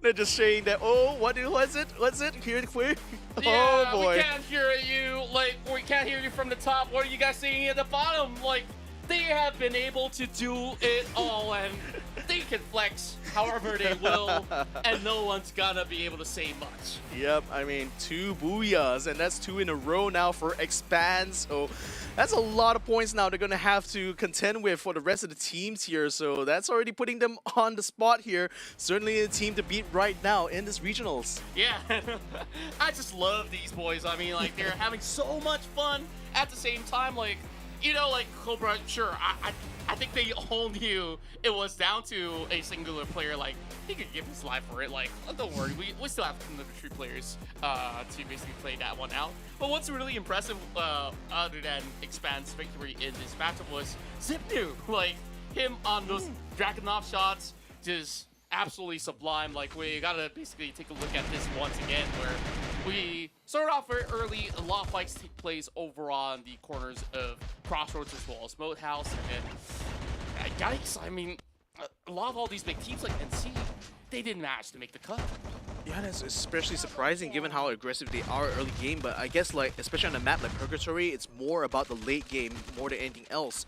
So, you know, you may have like a banger of like an opening by, you know, taking out some good kills and eliminations, but if you don't prioritize your loot for that final fight, or more importantly, especially for ITX, you know, going to that final circle with like Shook being caught out the outside there, you know, Zipno, if he had a little bit more support, that would certainly have helped him a lot in that final circle, because he was already doing so much work with that Dragunov sniper. And then X-Roy here, I mean, what else is left to be said about this guy? The shotgun is one of the best tools for the trade when it comes to CQC, and X-Roy is one of the best CQC players here on the map. Yeah, not only that, we also do have Cobra that has been able to also help X-Roy in tandem, and things have been looking relatively clean, and I just love the fact that X-Roy has been able to spot not only the ones that are above those hills, but right down under some of all these shelters. And this was still the fumble from Cobra before the rest of Expand came in to basically close out the game.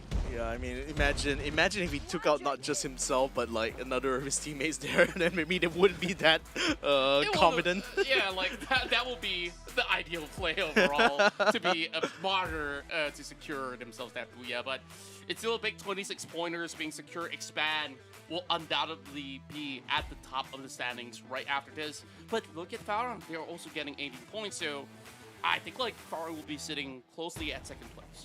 Yeah, and at Tactical Intex, thanks to Zipnu, was still able to get 7 placement points throughout, so that still puts them third in the standings here for round 3.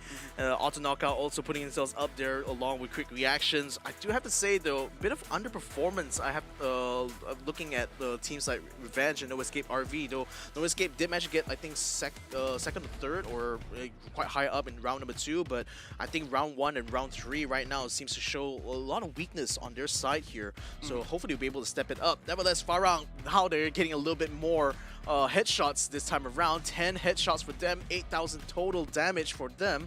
But I think especially with Expand starting to gain a lot more points now in these last 2 rounds, Farang is going to have to step it up if they really want to be a competitor to them. Yeah, and overall, I did see some improvements coming in from majority of the teams, though they may have seemed to be underperforming, but in that particular matchup, the minimum amount of takedowns coming from every team was 3 eliminations at the very least. So I think I would give them credit for a little bit more of that effort being displayed. Like we see NC, they had better runs inside of the group stages. Same could be said about AKO, but you know what? Let's also hit right back in for the interview because we got Expand on the line. Tengah bising kat belakang sana. Boleh ceritakan sikit tak? Dapat kena buya tu Mungkin first dekat kita orang punya rotation lah. Okay. Kalau kita tengok daripada circle awal, kita orang tak dapat zone. Betul. Kita orang jauh pada zone. Betul. Tapi IJL suruh Tufas suruh pusing belakang, masuk sampai ikut laluan yang kita orang ubah cara rotation kita orang. Sebab sebelum ni kita orang dapat sama, kita orang asyik mati je. Kita orang tukar sikit cara ikut laluan belakang ke arah marble, dapat cara baru. I see. Jadi sedikit fleksibel lah. Banyak rotasi yang Expand dah bersiap sedia. Jadi soalan saya seterusnya. Mungkin kita cerita sedikit tentang pasukan lain. Kita nampak AV Radicals sekarang ni dia punya blue zone kena kacau dengan quick reaction sebenarnya. Apa komen Roy tentang AV Radical bila tak dapat senjata, tak perform? Mungkin ni baru 2 game awal kan. Kita ada ni 3 macam permulaan. Kita ada lagi balance banyak game. Kita tahu strategi AV Radical macam mana. Dia mesti akan analis. Lagi satu mungkin sebab AV dia tak minum ni kot. Aku punya mana? Mana aku punya? Nampak dia belanja. Dia belanja. Bagus Roy. Bagus. Haji apa nak tanya? Haji tak ada apa sebenarnya tanya diorang ni. Sebenarnya diorang dah dah selalu jumpa lah. Bukan jumpa, maksudnya soalan yang kita dah tanya kan. Sebab diorang memang buyar je. Amboi. So adakah akan dapat triple buyar? Benda nak tanya lah. Triple buyar. Kami akan dapatkan triple buyar. Okay. Sebelum tu lah. Sekarang ni of course Expand di tempat yang pertama. Agaknya bila dah habis nanti, semalam saya tanya Tufas, hari ni saya tanya Roy pula. Siapa 3 pasukan yang dua termasuk diorang lah. Mana tahu dia terlupa tim dia kan. 3 pasukan yang akan mara ke peringkat seterusnya. Expand, Auto Knockout. Exist. Tapi Auto Knockout 3 kali balik awal. Apa komen? Apa komen Expand? Final 12 game. Final 12 game kan. Okay. Kita dah main 3, ada lagi peluang untuk comeback. Baik, jadi kata-kata akhir untuk Roy kepada semua di luar sana. Untuk maksudnya? Okay. Tapi sebelum tu Roy, kita ada sedikit klip yang kita ingin tunjukkan kepada Roy. Jadi ayo kita saksikan.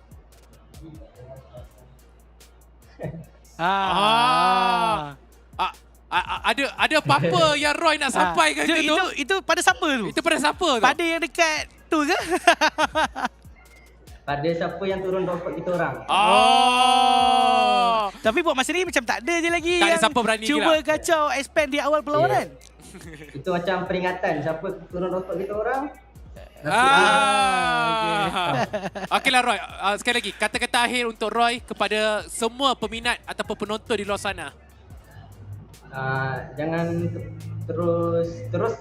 jangan lupa support Expand. Terus di ESL Snapdragon sampai ke akhir esok lah. Untuk kita orang dapatkan top 3. Baik. Jadi kami ucapkan semoga berjaya Expand dan pastinya semoga berjaya juga kepada Roy.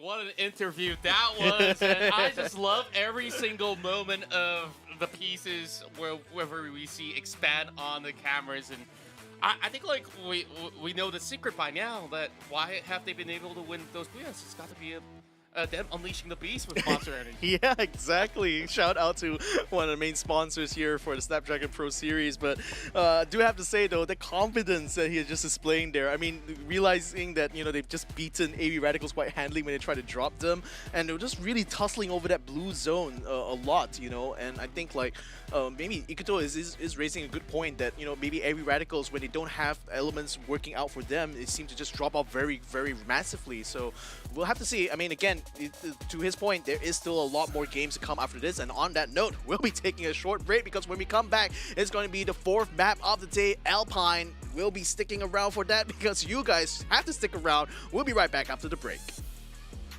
The Snapdragon Pro Series is brought to you by Snapdragon Elite Gaming, Monster Energy, and Kachi Shop.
Welcome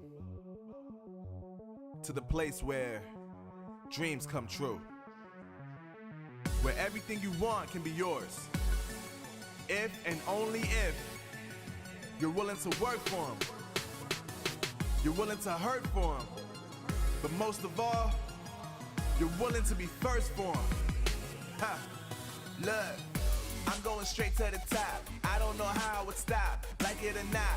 I got some goals that I'm hitting. You hear what I'm spitting? It's hot. Look what I got. Whole lot of passion and pain. The road to success is insane. Stay out my lane, cause I'm on a mission. I'm getting what stands in my way. Yeah, I'm a beast. I wouldn't play with me, baby. The way that I'm training is crazy, and I do it daily. You wanna talk about drive? I got more drive than Mercedes. I never been lazy.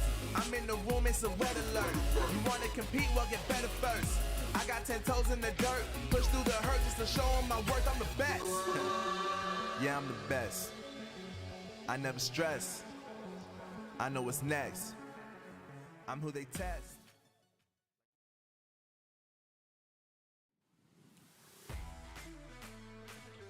Welcome back for more Free Fire action here in the Snapdragon Pro Series, brought to you by ESL. My name's Contra, this is Victor Cax, your commentators for the entirety of the evening, and we have ourselves a great weekend here, filled with amazing Booyahs.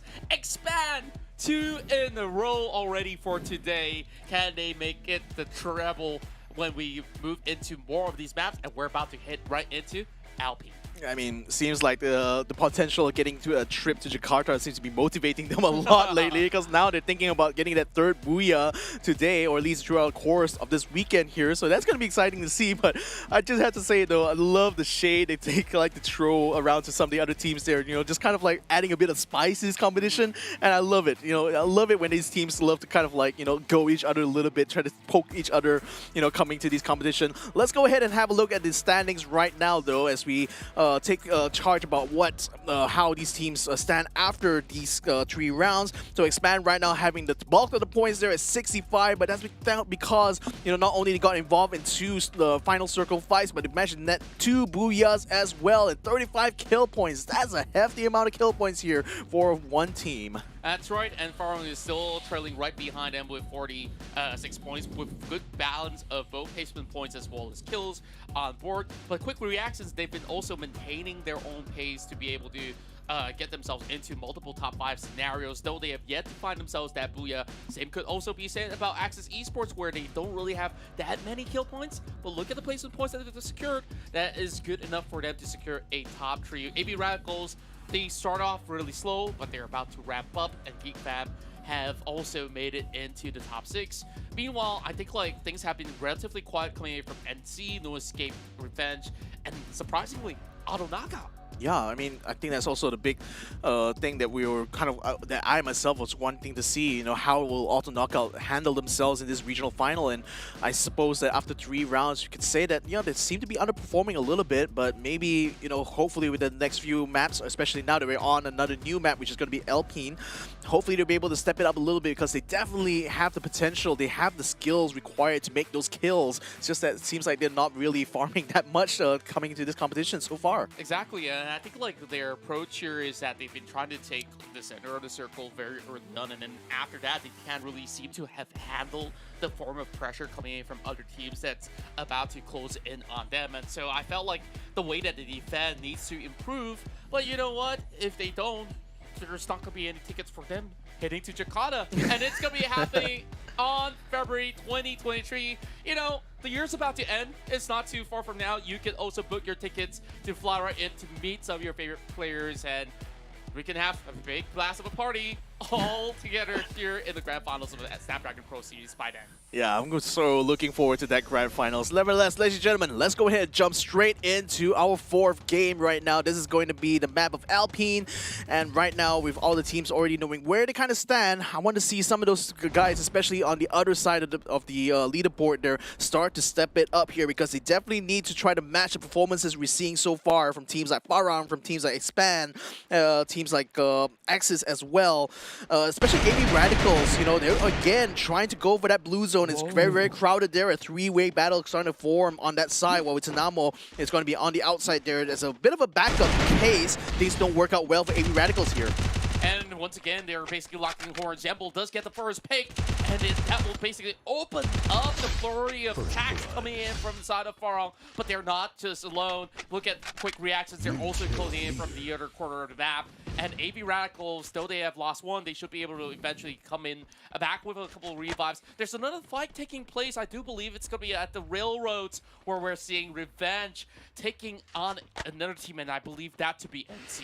Yep, there are an NC, I think, already got knocked down as well on their side. In the meantime, Zeus1 finding a shot against Hyper. Doesn't quite get a knockdown on him, though. In the other fight, though, it looks like Ipans is going to be on the outside. He gets knocked down by one of the members of NC there, so he's going to be locked on the outside. The good news for them, though, is the circle does land on top of them, so they don't really have to think about maneuvering out of there anytime soon. In the meantime, speaking about maneuvers, AB Radicals just peeling away from this fight, realizing they've lost it out completely, and I think this is kind of indicative of a problem happening on AB Radical's side. It just seems like when they can't find good loot, they just seem to lose out on those fights. Yeah, it's just a little bit troublesome for them, especially they've been dropping into all these blue areas of play from the get-go, but they can't seem to basically secure much out of it. Ramel even lost his vehicle very early on, and that's more and more pickups coming in from Farong as they extend themselves to be the kill leader of the pack in the early game yet again. ITX still chasing in. Can Ramel survive? 3 people chasing this one dude here from AB Radicals, but this goes to show how much of a target has been painted on their back, isn't it? Ramel now facing fire from all directions here as he ducks away inside the house, or rather just around the back of the house right now, but ITX is still closing the gap to him, so he very quickly needs to get the heal up as soon as he can so they can finally fight back. Puts up a glue wall there to try to slow them down, but unfortunately Zipno still finds him from a distance and will finish him off. Zipnu have not stopped on those flurry attacks since the past game itself inside Purgatory, and they basically got themselves a lot of momentum from the past game. But Farang, they're not just done yet as they are launching attacks against QR. Four players being revived. We still see one more player left for the side of QR, but there's nothing much for him to basically do against the rest of Farang. Jesmu should be able to get back up in a very quick manner. There's going to be a buy station here around the snowfall, so it's going to be a big win after all for Farang. And it's been, what, 3 games in a row that they've been able to not only sustain for themselves, but close out, at the very least, 3-pointers. Yeah, and I mean, Farang is certainly looking themselves to be on the up and up as Jezeboo gets brought back. Shanks is still around the outside here. He does have a backup in the form of Blank, who is on the other side, probably closer to that safe zone, but Farang has Shanks completely surrounded. He's not going to be long for this world. He's still going to try to fight it out, though, with a glue wall, but doesn't make it to the time turner in time. So he's going to be sitting it out for just a little while. Well, it's amazing that they finally got the kill leader title, because there's another team that's been able to achieve that, and that's going to be Rev. Though it's only E-Puns that have been left surviving from that scuffle that they had against NC. I guess like eventually it will be Revenge bringing back most of their members up alive. AKO, which we didn't really see all too much of, they've been able to also secure 4 of their own. Very impressive start, I would say. Though, I would definitely love to see more out of AKO. Oh yeah, for sure. I mean, they've been showing so much potential during group stages, but so far have been underperforming in these last 3 rounds. Hopefully be able to pick it up, but speaking of underperforming, Revenge, even though they took down NC, I think it was another team that they bumped into that caused those eliminations, though, because I do remember at least 3 members of Revenge are still standing at the end of the battle with NC earlier on. So, nevertheless, though, it's going to be Geek Fam that has control over Vantage at this point now, so I don't think that the member of Revenge is going to be able to do much in that instance. Axis, in the meantime, having no eliminations yet, but they may be having an encounter with Bloody Hits very soon. As Exact already started to open a salvo against them in the house. Exact. Just get a little bit of a glimpse of Morgana for now. Bloody Hits will be in a very safe haven, but then again, attacks are being fired into all corners of the window. BH doesn't really seem to need to make any form of drastic measure for now until Axis closes in a little bit further. We do see that they do have a little bit of widespread coming in for the side of Axis. However, no points have been secured just yet as they try to crack this one open. I don't think that they're going to be able to do much, and they're burning more and more of all these utilities that they do have in the early game. Meanwhile, Geek Fam, I think like it's always the case that they've been playing very passively from the get-go. Then they try to rotate in to their circle, and by the third phase onwards, that's where we get to see more action. But speaking of action, Axis now trying to find blood. Yep, trying to collapse in onto Axis here. They have them locked in the house right now as they try to wrap around here onto Bloody Heads. 6-6 Raph moving in together with his squad, trying to find someone inside here. No one to be found at the moment, but they do find someone by the door. They do take down Fierce a little bit. They will try to take on another, and they do have Jaws dead to rights right now. One more member of Bladeheads trying to run away. Looks like they're going to be peeling out his battle, and Axis winning this out takes 3 elimination points. And Bloody Hits doesn't seem like they were very ready for this one. They do find a monster truck. I guess that gives them a little bit of defense, but he's got to pick up some speed because this is going to burn up very, very quickly. Axis Esports still be able to blast them from afar. Pablo with the final shot. One last shot, one more kill here. So that's going to be plenty of points here for ITX. Definitely more points there for Axis because they're the ones who started that fight. But nevertheless, a bit unfortunate there for Morgana, just running out of the frying pan and into the fire here. Rather, into the fire of ITX. Yeah. Yeah, and then we thought that there's more destruction to be done with a monster truck, but then again, like, it wasn't exactly the saving grace that he has been hoping for. Now, going back to Farang, now securing 5 points already. They've heard the shot coming in from ITX, and Even so, it's Zipnu that they're going to be dealing with here. Jembo versus Zipnu on those long range, though. This is something exciting to watch. Still not really leaving this vicinity, while Farong doesn't really have the safest of options. So I don't think like it's the best idea for them to plant right behind this giant rock. And the rest of ITX, I think they've already received enough information, and that shot being fired has alarmed the rest of Farong not to stay put. Yeah, and I don't know, like I guess they're just waiting for the next circle to come before they can figure out where exactly they want to try to maneuver. But right now, ITX certainly has a better setup compared to them, though. So they definitely will be able to gatekeep them for quite a while. And speaking of gatekeeping, looks like AKO has spotted out a member of Quick Reactions there. Blank trying to run away as quickly as he can upstairs as Faris tries to get the shot onto Zen OP. Zen OP now comes out on top, but Blank. Oh, just in time with the glue wall there, so keeps him alive there and finishes off Blank with the shotgun. Such a close angle for him to work with, and yet again he managed to connect that shot. And now Farong's going to be moving up into the compounds where Revenge has been hiding out. ITX has been separated all together. Now here comes the glue wall busters just to hope to crack open some angles, and they do find blood. Shook did manage to go in for a reback, brings down Jespo. I mean, they're literally trying to brute force this fight here, but watch out, ITX is wrapping around the back door here, taking down Jezebel. This is bad now for Farah because now Yanel is going to try to turn around here and try to find a shot onto Jembo. Too Bad is inside the house right now. Jembo just cuts in just in time, inside the time turner, but Too Bad gets knocked down as Jembo runs away there. Farah gets eliminated though with the Jembo getting caught out outside. I mean, again, they tried to brute force it, but now ITX not out of the woods because Expand heard the shots. Now they're coming in to find some kills. My goodness, that was a great solid defense being displayed by the side of ITX. Just understanding that they have the best of advantages, and after that, all they have to do was to come in with that flank. And you see members after members of Farong just fell flat, and there's just no way that they could basically expect that coming out of the team. Now, ITX still trying to settle the push coming in from Expand, and I think like this is not going to be as easy as it looks against Farong much early on, but if they do get a little bit of angle shoot, can he do it against Cobra?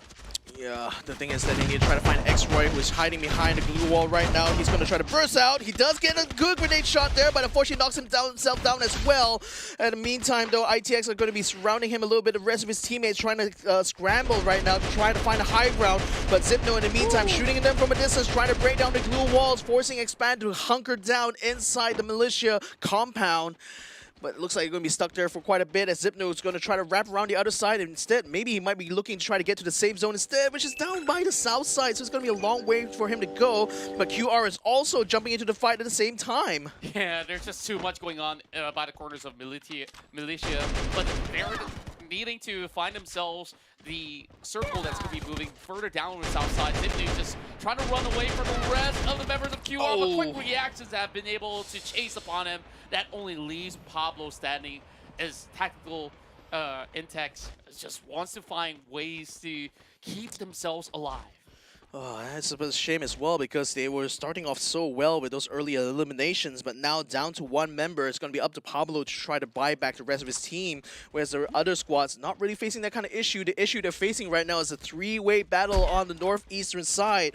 AKO versus Geek Fam versus Axis Esports. It seems like Geek Fam already has a better setup though. They're closer to their solar array, so that provides them quite a bit of cover to use against both Axis and AKO, but I think they're also waiting to see what the battle is going to, how the battle is going to turn out between AKO and Axis Esports because they're stuck on the outside of the safe zone right now. Axis looks like going to be running away from that battle and might bump into a member of Revenge on the way there though, and then that's the last member of Revenge actually. It's D-Cause taking a little bit of a stroll on the outside, taking a bit of damage. Now they've been spotted out. He realizes that he's very much in deep trouble. 60's Rap comes in close with a shotgun. Oh, and that's Revenge taken out in their prime. There's also Fires going in for the challenge against Geek Fam on top of that hill, but they do have a little bit more wiggle room by the rooftops.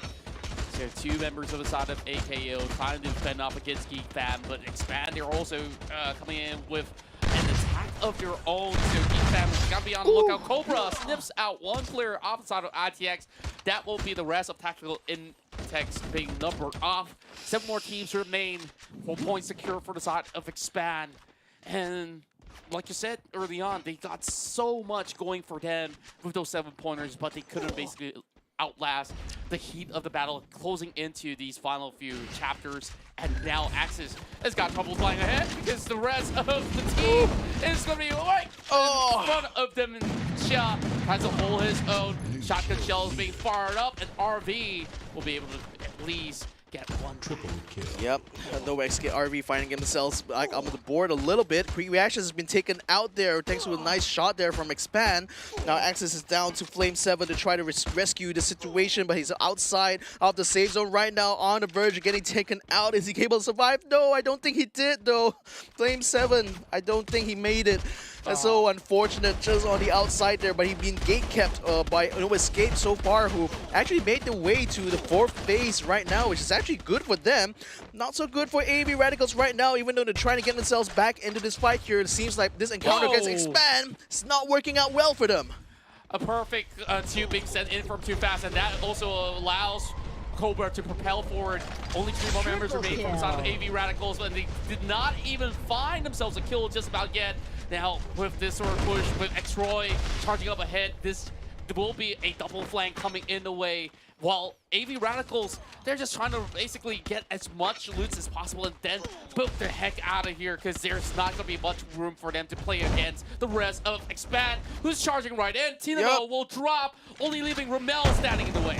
Yep, and they will take out Tinamo completely, trying to look around here. They do find Wine 1 as well, and Ramel gets caught out by the tube coming from Too Fast. Too Furious here for Expand now as they take down AV Radicals for another time. This could be their golden opportunity for that triple Booyah that they've been looking for. Only 4 more remain, and they still have everybody else so healthy and alive. Too Fast so far, getting the most frags out of this. And there's just solos basic where Expand, they're just getting all these angles against everybody else. Taking down those glue walls as quickly as he's trying to put it up. I mean, how many blue walls does he have in his kit left right at this point, though? X-Roy continuing to give a lot of pressure there as they try to bring some troubles now to No Escape, who have made their way to that 6th circle now. So looks like Expand's going to have to make some moves here to try to take on No Escape. They already got 1 member knocked down. Can they find more, though? No! Unfortunately, Too Fast gets himself taken out by a grenade placed there by one of the members of RV No Escape.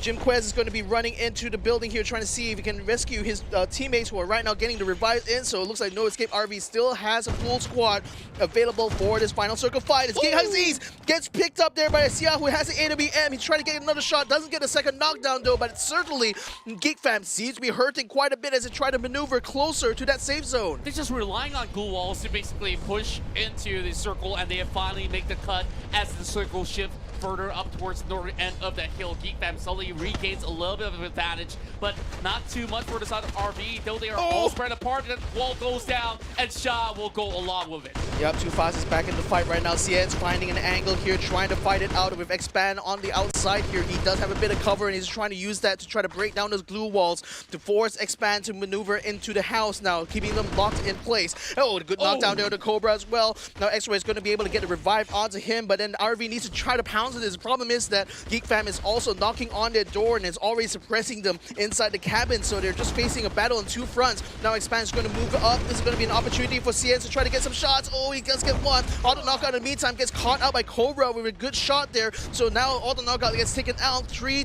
teams remain in this final circle. No, 2 teams remain though. Expand, the Axel gets taken out. The last member standing, and Geek Fam uses this opportunity, collapses on No Escape RV, and this time Geek Fam picks up their first booyah. And they're the ones who will be able to shut down the streak that Expand has created.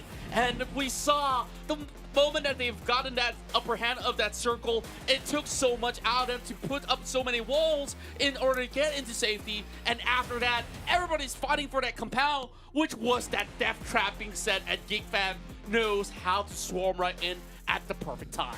Whew. I mean, again, you know, you wouldn't think that after that round 1 performance that a Geek Fam would be coming into the fold, but finally in round number 4, lucky number 4 for them, I suppose, here, because that's going to be the first booyah of the day for them. Hopefully that will help them a lot, because they're certainly needing a little bit more points there to try to keep up with that top 3, but certainly I think it's a little bit closer to that goal now, don't you think? Exactly, and there's just so many teams here who have been able to really show up big time, like AKO especially making it to this top 4 play has been exceptionally important, because that revives a little bit more of their hope to climb back to the top. And there's only 3 slots, three tickets for teams to go to Jakarta itself. But I feel like it's far from over. We see a lot of glimpses of brilliance coming from especially ITX on the 7 frags that they accumulated in the early game. Yeah, but then again, you know, it's not about how you start, it's actually how you finish. And the thing is that teams that, you know, have early successes sometimes seem to falter, like ITX. So I guess they have to kind of examine what exactly went wrong for them in some of those mid-game fights there. I don't think it's a problem of equipment, maybe it's a bit of a problem of tactics, or maybe just that Farang was just, maybe some of those other teams, Span, kind of like jumped in on them when they were kind of a little bit weak after that fight with Farang. So maybe they were just caught out in a really bad time. So I mean, again, it's kind of unfortunate when you think about it, but yeah, it's like they have to try to be a better finisher than that, you know, to really live up to their promise. Exactly that. I guess same could be said about teams like Farang overall, where they start off in such a good note for many of all these games, but they couldn't seem to basically make the final push into the circle, but they were caught up by ITX themselves. Expando, I think that there's just not many teams that could basically stop them on the tracks. This was basically the final few moments of the game where they were hoping to rush into the compound. They know for the fact that RV members are intact inside of the shack, but they forgot that Geek Fam has also been lying in wait. With them being all pumped up, has made things a little bit easier for Geek Fam to close out that match. Yep, 21 points is the total that Geek Fam managed to get in round number 4. Expand managed to put themselves at least up there, so they're not too far behind. But I think more importantly for them, they've been able to suppress AV Radicals all the way down to 10th place. Heavy Radicals really need to try to figure out what exactly is going wrong for them here, because whatever they're doing right now, it's not working out for them whatsoever. Tactical Index still managed to put themselves up in the 6th place there, but only netting 3 placement points there, despite the promise they showed early on. Doesn't seem to have come together full circle for them. Exactly that, and NC have also been punished by Revenge very early on with all the fights that have taken place in the first phase of the matchup. And I feel like same could be said about Bloody Heads, and the same approach comes in on how both AV Radicals as well Bloody Heads have been operating that early game. So I think like it's time for a switch up to something back to what has worked out for most teams overall, where, you know, AV Radicals like to drop into multiple spaces, and I guess like they would challenge very early.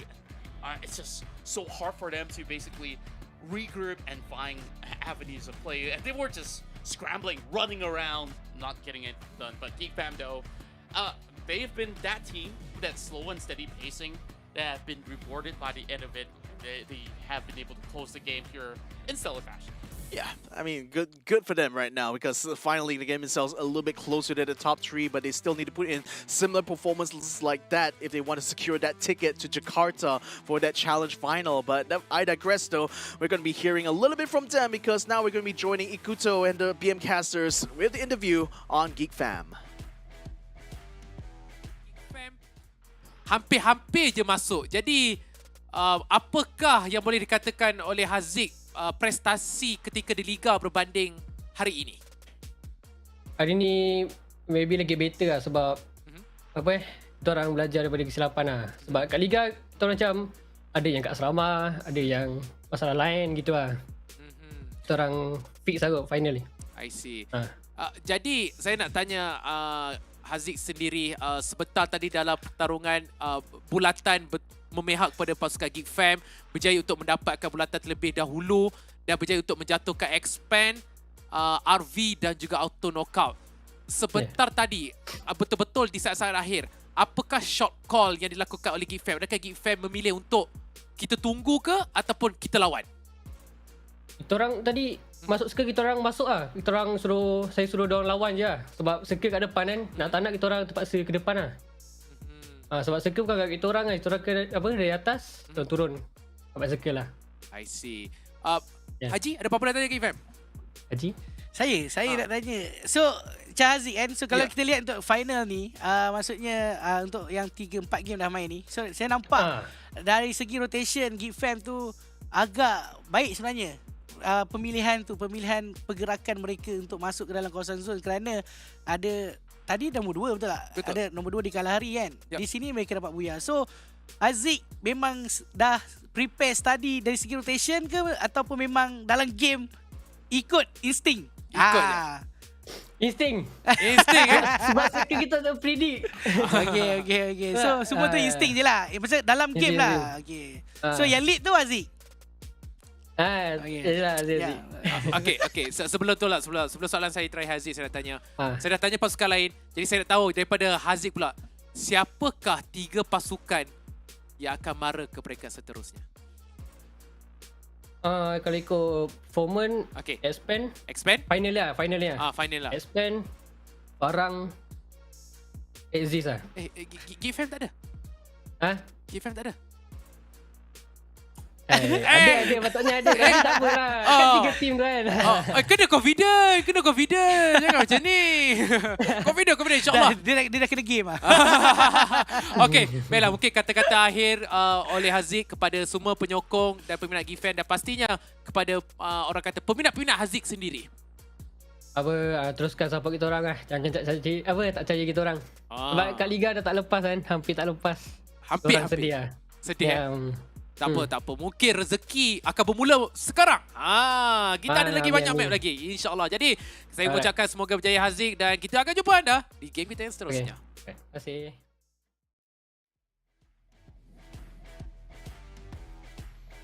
So I think there's something to be said about the kind of like, the tactic of just basically improvising on the spot there, just figuring out what the other teams are doing, during the match itself. There's a kind of like a brilliance to that kind of silly tactic, is that, if you don't know what your plan is, then the other teams cannot figure out their plan either. That's true enough, and we've definitely seen that they do have their very own killer instinct as well. So that, just like how you could have mentioned, they've been able to also secure a top 2 finish in Kalahari, and now finally finding their own booyah. They're definitely onto something right now. And of course, hopefully there's more coming in for Geek Fam, and there's more booyahs coming in for you right after this. But before that, of course, we'd like to thank all our partners that have been able to make the Snapdragon Pro Series a great event overall. And of course, we start off with the Snapdragon Elite Gaming, when winning matters. Yeah, winning matters a lot for Snapdragon here, as well as Monster Energy. Unleash the beast together with them on this journey.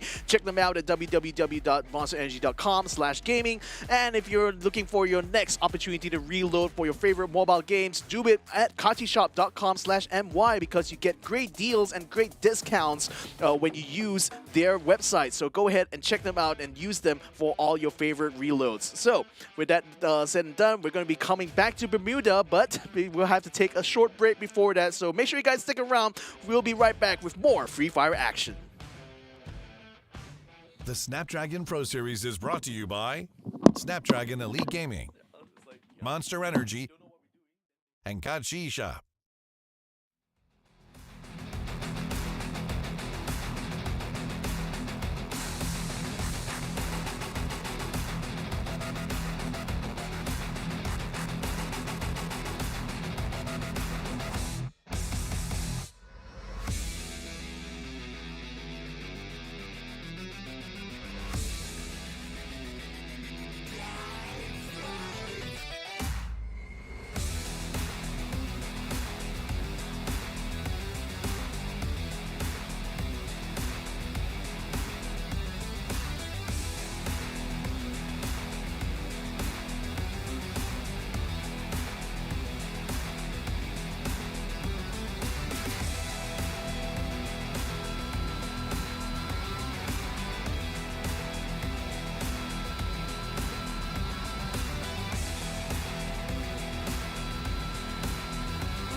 fresh map, get lost now with no extract. Like, look, that's all me. Got my number, don't call me. We eating up, that's all beef. You freezing up, that's y'all's team. Cause we ain't really lose no more. All about heating up, leaving that cold. You can see beating up, killing that show. I ain't about giving up, no.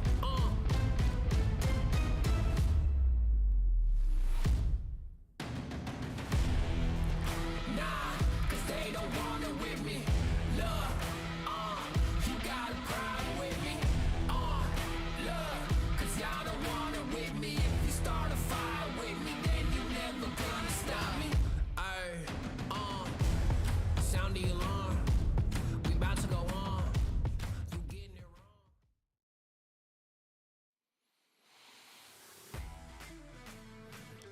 Welcome back to the Snapdragon Pro Series. My name is Victor Cax. His name is Contra. We're here to bring you guys more Free Fire action, and we've returned full circle once more because we're back on Bermuda. So now that teams have already played 4 maps in total, we know more or less where they stand. Expand having 2 booyahs, GeekFan having 1, and Farang also having 1 booyah. But are there other teams that are going to be stepping on the plate? What do you think, though, Contra? Well, I do think that there's going to be other teams that will be able to basically find their opening booyah overall, where we see ITX working pretty hard, but they haven't been rewarded just about yet. I think within the course of the total 12 maps they played out, they should be able to secure one. Whether or not will this be a win for them in Bermuda, it's too soon to tell, as we will definitely have to take a look at the overall standings, where Expand and within less than a day's work, look at that, 83 points have already been acquired by the team sitting at the top of the table. Farang has been very consistent with 52 points himself, but look at GeekFam. After that booyah, they're now tied with Axis Esports with 49 points. Yeah, I mean, look, certainly more emphasis on those placement points, and the thing is that, you know, they're just relying a lot on instinct, at least according to according to the interview just now. So, you know, the fact that they're able to improvise and still be able to get themselves in that top 3, I think that says a lot to their abilities as players themselves. But, you know, other teams as well, Axis still yet to find their booyah as well. Quick Reactions had been having good performances actually, but then just still kind of falling short when it comes to that final circle. AV Radicals finding and putting themselves into that first page, but I was certainly expecting them already from the get-go to be in that top 3, so they're going to have a lot to kind of like make up for in these next 2 maps. Exactly, because they didn't manage to walk away with any form of points inside of the past matchup inside of Alpine. Now that it's something that's a little bit more familiar back in Bermuda, things should be looking a little bit better for the side of AV Radicals, but it has always been a little bit of a struggle at the start for the side of AV Radicals as compared to the group stages, where they've been able to find very consistent volumes of successes, where it doesn't seem all too easy after all, especially now with the top 12 teams being so competitive that it's really hard to basically crack open some of their defenses, especially when you have a team swarming at you. You better be ready with whatever stock's necessary. And this thing, like, I think Farang is just really trying to focus more on the early phase looting, so that's why we tend to see them drop into the blue zone a lot. But conversely, other teams as well recognize that this is a very valuable place to drop in the early game, because if you get really good loot, you can carry yourself forward very easily through the mid phase. So I think like now we're starting to see that, you know, getting that blue zone is kind of becoming a bit of a hot spot. Maybe it might be a little bit smarter to try to find loot in other areas instead and just let the other teams kind of fight it out over there, maybe. But then again, it's up to kind of these teams to figure out what strategy works out for them. But what's for sure, though, is that whatever Expand is doing is certainly working out well for them. Exactly, and basically they just trailblaze any form of territory. If they were in the city, they'll just go for those fights, and even if they lose a few more members, which they apparently don't, it doesn't even happen all too often. Like, they just steamroll and just have this snowball going out of control where, I don't know, they're just about to create an avalanche even in Bermuda where there's no snow left. Yeah, no snow left here, ladies and gentlemen. As we jump into the game right now, the flight path takes us from southwest to northeast, and we already see teams kind of splitting up a lot more now, spreading out quite evenly across the board. Though ITX and QR are landing close to that blue zone, looks like AV Radicals are dropping in more or less around that same area, but just trying to kind of keeping an eye on Shipyard as well. Axis Esports also going to be meeting them on the ground. A bit of shots are going to be fired forward there by Revenge onto Cobra from Expanse, as Expanse seems to be expanding their reach a little bit. I mean, they do have that little buffer of what, 20 plus points ahead of Farang, so that certainly means that, you know, they can kind of afford to take things a bit more risky strategies in this late phase of the evening. But let's see whether or not it works out well for them, because right now Revenge seems to have a lot more people on ground here in Peak compared to Expand. So looks like this is more of information gathering there for Team Expand at this point. Yeah, it's just a little bit of a tussle on top of Peak, but there is a lot more splatters coming in. Pablo does get a little bit more of a refact, but he will be able to eventually go in for a revive of his own. Brings back Yell online, but it's just a little bit of a surprise for them heading into that early game by towers. But DCOS, he's got an Uzi in hand, but can he actually get much out of it? Oh, apparently not. Not quite. Too slow on that glue wall as well, so that was his downfall, unfortunately. In the meantime, Cobra gets himself knocked down as well, Expands, losing 2 members already in this one fell swoop, but again, they have a 19-point lead to Farang, so they can still afford to drop maybe like 1 round in this case here, but certainly don't want to drop too far down though and concede too many points now to these other teams. But conversely for Revenge, you know, they're out seeking more of these kills because they really want to get themselves back into the fold. Depends doesn't seem to have any form of meds for him to heal up, therefore he's basically holding back his push against Too Fast. Now, with a little bit more of a room, he does still get the drop against Too Fast now. What? And that's the first double for himself, and that's 4 kills for Revenge. In the meantime, ladies and gentlemen, AB Radicals, first team to get eliminated on Bermuda. Yikes, that is so bad. I mean, I was thinking that, you know, coming back to Bermuda, maybe we'll see them kind of pick things up, but wow. Where were they? I don't see them in the map. Yeah, nowhere to be found. I mean, again, they were around Shipyard, or rather closer to between the Cthulhu Siwa and Shipyard.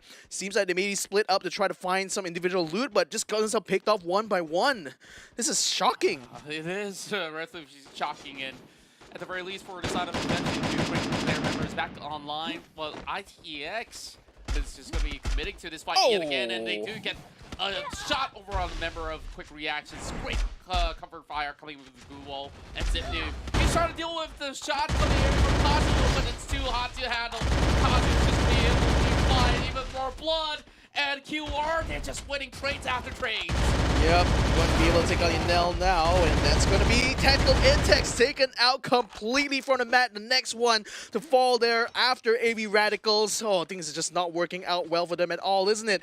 But for QR, I mean, this is just going to work out well for them because they're still on that chase to get up to that top 3 here by the end of the day, and it looks like they're setting themselves up very well for that progress. Now, in the meantime, Cobra able to just get the kill done right now, so Expand taking control over this side, looking really good, but NC is around the corner of where Too Fast is, and wonder if he's going to be able to relay the information back in time though, because the rest of his squad a little bit far off at the moment, and we see a member of Bloody Heads already moving into that position, so perhaps Expand right now just going ahead and just using all the information right now to just gather as much loot as they can. In the meantime, a red zone just appeared here on top of where Revenge is. Bloody Heads in the meantime trying to maneuver around Kota Tua. Can't quite find any teams at the moment, but there's a buy zone just north of themselves. So maybe they want to try to take control of that. In the meantime, AKO also close to that dangerous zone, but not going to be spotting out Revenge anytime soon though, as the red zone does clear out. And no encounters quite yet. Yeah, though there are so many teams around the sector of Kota Tua, and Revenge, I think that was a really strong start, and once again, I think Quick Reactions is a team that we didn't really highlight too much of. They've been able to get so much done in such a short amount of time, where we've seen them being able to also pull off games, though without many of all these booyahs in hand. The consistent effort being displayed by this team has been highly respectable, and now Farang, they only start off with 1 point as compared to their usual high numbers, and they're needing to deal with the rest of Axis Esports. And this is going to be an important fight for both squads, where they're fighting for those positionings. And Farang The last we saw, they were in top 2, but they definitely have a little bit of a dip. Great glue walls just to block off Neptune, and there he just got to find another way out. Yeah, got to find another way. Trobo's going to be sending Jezebel away, forcing him to come to the other side, but he's going to be met by Exact right around, going out of Time Turners and the Chrono Shields. Not going to be able to keep him up for long, though. Jezebel gets taken down, and Axis Esports, I was kind of like worried that they're not going to be able to fight it out, but it looks like they were able to pick off a straggler from Farang now, so that's putting them in a little bit of pressure to try to win out this fight here.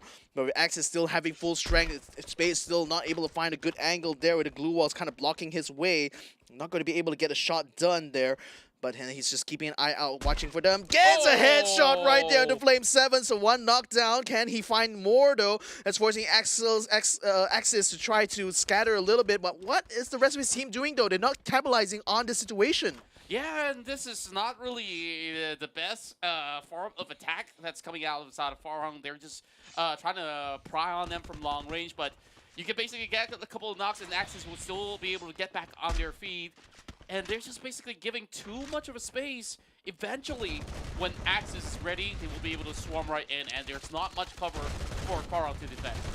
Well, I mean, the thing is that Axis or NC in the meantime getting a counter with Expand, so we're seeing some kills happen on their side, and it looks like NC Nuffius is getting a lot on his end, though. Cobra does pick up a triple kill. Axis in the meantime trying to keep Farang contained, but Farang seems to be looking to try to get closer, or rather get uphill towards the mill, but now they're stopped in their tracks a little bit because Axis is able to provide some shots, but we do see a member of QR, actually 3 members of QR now moving up to Axis position, so a third party might be the ticket here for Farang to be able to peel out his battle here. So now Axis is going to have to turn around to try to fight this out. Neptune facing a bit of pressure now, forcing on his blue wall and shields as well. Look at the amount of blue wall brought out to block Shanks. So it's not able to wrap around that way, but the rest of his squad continuing to bring more fire will be able to break down that wall, and the grenade brought in by Hyper will take out Neptune. And somehow Farang have been saved by the bell due to this attack coming in from inside of Quick Reaction. They managed to bring one member down inside of Axis, but they're retaliating right now. Exact. Now on inside of the shack, there's not much that they can basically do but to turtle in for now until the rest of Quick Reactions are to be pushing right in. But they do find angles. Blang coming in with a huge headshot, and that opens up the space. They will swarm in. The glue walls will fall. So does the rest of Axis, but they're still holding on. Yeah, they're still holding on by a little bit, literally by a thread, but so is QR as well. Blank is the last man standing now. He needs to bring someone back up. He finds Shanks behind the glue wall, brings him up just in time, but they need to try to recover this quickly, though, because it looked like the fight was going to help them out a little bit, but now it seems like they're going to be in a bit of spot of trouble because AKO is now joining into the fray here, having heard the shots coming in. They're going to try to bring some shots as well. Now Farang takes control over the mill. That should allow them to get a buy zone to allow them to bring back Jezebel. But in the meantime, they at least will have the high ground and have this piece of cover here in the form of this tower. So that will allow them to continue to bring some suppressive fire to both AKO and QR. Just look at QR. 8 total points right now as they take out the rest of Axis. And early on with another successive win, they're just into a poised position. It doesn't really matter if they don't get any booyahs from this point onwards, because so long as they reach the top 5 or top 4, it's already double digits on every single one of these rounds. And now, with only 9 teams remaining, that is absolutely doable. So many teams inside of the mill, and I think like even though AKO is kind of around the vicinity, they won't be able to strike them down just about yet with a little bit more of a distance of coverage coming in from the sort of areas of play. But this circle is about to close out as well, so I don't think that QR is going to be able to linger for far too long. Yeah, I think with Axis being out of the equation right now, this is going to be perfect for Quick Reactions because that will allow them to get into the top 3 of the overall standing. So this any extra points they can get from this point on, and especially if they get the booyah, that would be perfect for them because that would shoot them straight up to that top 3 for sure. The next circle will land kind of on top where AKO is, who actually were maneuvering down southwards and now just stopped themselves in the tracks because they realized, oh, we're already here. Oh, it's like, okay, I guess we don't really have to rotate after all. Let's get back into position. Farang will just wait by the mill side though, but the longer they wait, the rest of NC as well as Bloody Hits will be moving into close proximities as well. And we also see the rest of Revenge traveling up in towards the northern area of play. And Axel already has got company on his hands. Expand with another fight coming in the way, but they will be able to pick one off. against RV. Yep, Axel is going to try to cut around the edge of the safe zone here. Tries to turn around, but unfortunately his skill allows him to kind of like go invisible for a little bit. But nevertheless, though, No Escape RV will lose. No Escape RV is still trying to see if they can backdoor this, but the rest of Expand now collapsing back in here to try to back up the teammate. So it's still a 3v3 situation here with Xiao already taken out. That means RV's Cien's phase as Jim Quest is going to try to fight out against Expand, who currently are the leaderboard toppers right now. So if they can actually win this out, this is going to be very, very good for No Escape RV, who are desperate to try to get some extra kill points on the board. Axel now soaking a little bit too much damage coming in from inside of Jim Quest, and it's going to be Axel that gets knocked down by a lock-on missile. Oh what? Boy. That's not something that he does expect coming in from air launches overall, and RV, they do have a little bit more of a wiggle room at the very least. And the zone's closing right in. Expand needs to find a little bit more cover. Blade hits, though. They're pushing upwards against Farong. Yep, they're pushing very hard against Farong right now, forcing them off of that middle position. But then Joss is going to hold back a little bit, waiting for the rest of his team to come up because they need some glue walls in order to make some cover between themselves and Farong. But they also have to watch out because NC and Revenge are also moving in closer to that position there. In fact, Revenge and NC are locked in a battle on the edge of the safe zone right now. Morgana now has a grenade launcher. Does get the shot, double shot there actually on Spade and Jezebel. So that's actually looking so bad right now for Farong as they now had to peel out of this battle here. They lost the mill now to BH. And there is just no need for them to even look out for angles so long as you can basically launch that grenade into that perfect position. There's so little areas for them to hide by these electric cables, and BH now finds the final pickup, and Farong is already out. 9th place. Not the position that they've wanted, but they've waited long enough, and they couldn't land a single strike. Now, AKO will reap the benefits of that circle instead, but it's just going to bring more attention from squads. QR is only on a tough position where they basically have to fight their way in. The problem is that AKO now has a gatekeep, not one, not two, but like 3 teams here. And Morgana with a quadra kill there, good grenade throw there. Almost shades of too fast in that instance, and no will be able to finish off the rest. So Revenge has been stuck out there as well. So that's going to be even more points now for BH. Certainly one they will certainly savor right now. But NC at the moment down to one last member, and with Farong actually getting taken out, I would say this is actually a good chance now for quick reactions because that's going to allow them to overtake both of them if they do make it to the final circle. And now here comes the push against AKO. Shang's trying to get him by the fences, but it doesn't seem like he has managed to connect some shots. AKO will be able to corner up Shanks, and there's just no way that QR could survive out of this scuffle, though. Leaving only blanks behind, and AKO, they've been ready for this very moment. And Morgana, he's just an expert on these grenades. How masterful he's been able to launch on those grenade launchers, and also to prime more of these deflates out there, but there's still more of all these contention coming out. AKO, they're looking for the final blow against QR. There it goes. QR taken out in their prime. I thought it was going to be a good shot for them to get a booyah, but it was not to be. AKO had a perfect setup on the north side of the circle, but watch out. No Escape RV moving in from the west-hand side, so AKO needs to try to reorganize here for this fight, but they're very focused on this battle is going on between NC and Bloody Heads, and that might distract them a little bit because No Escape is sensing an opportunity. Now they're moving in closer. Now finally AKO realizes they're being ganked on, and now they turn around and try to fight it out. And AKO, they do have another grenade launcher by themselves, and here is RV trying to jiggle with it, but it's still the inside of time to turn it all around. Then they will eventually drop those things. It's a quad. Make your triple for Fires as well. AKO, it's their golden time to shine and Expand. They're also racing in for it. 11 kills on Expand, 10 on AKO. Bloody hits. They've got numbers on their backs as well. It's definitely going to be a triple threat coming in our way to see who will be the ones who walk away to Booyah. Well, the thing is that I think Bloody Heads would be an easier battle here for Auto Knockout. And in fact, you know, Bloody Heads being ahead of them in the standings means that AKO would want to take this fight anyway. So Bloody Heads caught on the outside there, going to use the glue wall and the fence to try to get some cover. Morgana hiding behind the loot box right now, but he has to watch out for throwables. That's going to be a good grenade there for Fires to take down Fiersu. This is looking quite bad right now. Another Trouble is going to be sent their way. Will finish off the Fusel. So this is already looking bad now for Bubbly Hits. Caught out on the outside. AKO will be able to make quick work of them as Morgana facing so much fire now with the same zone closing in around him as well. But in the meantime, Expand took this opportunity, got to the middle of the circle, got the high ground against AKO. So maybe AKO may not be able to get a booyah here, while they will still be able to take down Blade Hits. Now they have to fight against Expand. And there's just a lot of all these nades being sent right in. Walls and walls being put right through for the side of Expand, but they're going to be ruptured up. AKO coming in with a push of their own. And we're seeing members out of the side of AKO drop. And X-Roy, they come in with a flush. Expand found themselves their third booyah of the day. They called the shot. Didn't manage to make it in the 4th game, but they did it in the 5th anyway. So that's 3 booyahs right now. And a little bit of a muted celebration, or maybe not. What's the message? What's the message this time? Show it to us, my man. Oh my god, you make it so small, I can't read it, dude. Expand the font, we can't read it. I don't know what this is, but we'll try to see it.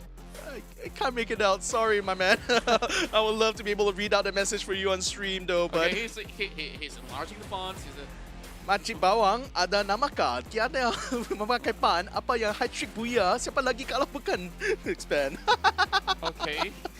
Okay. All right. I guess like they've thought it out too well. Like they know they're about to get it in the bag, so they prepared for this very moment where you say like, yeah, you guys can talk a lot of smack, but who's the one that can basically take 3 booyahs? There's only one name, Expand.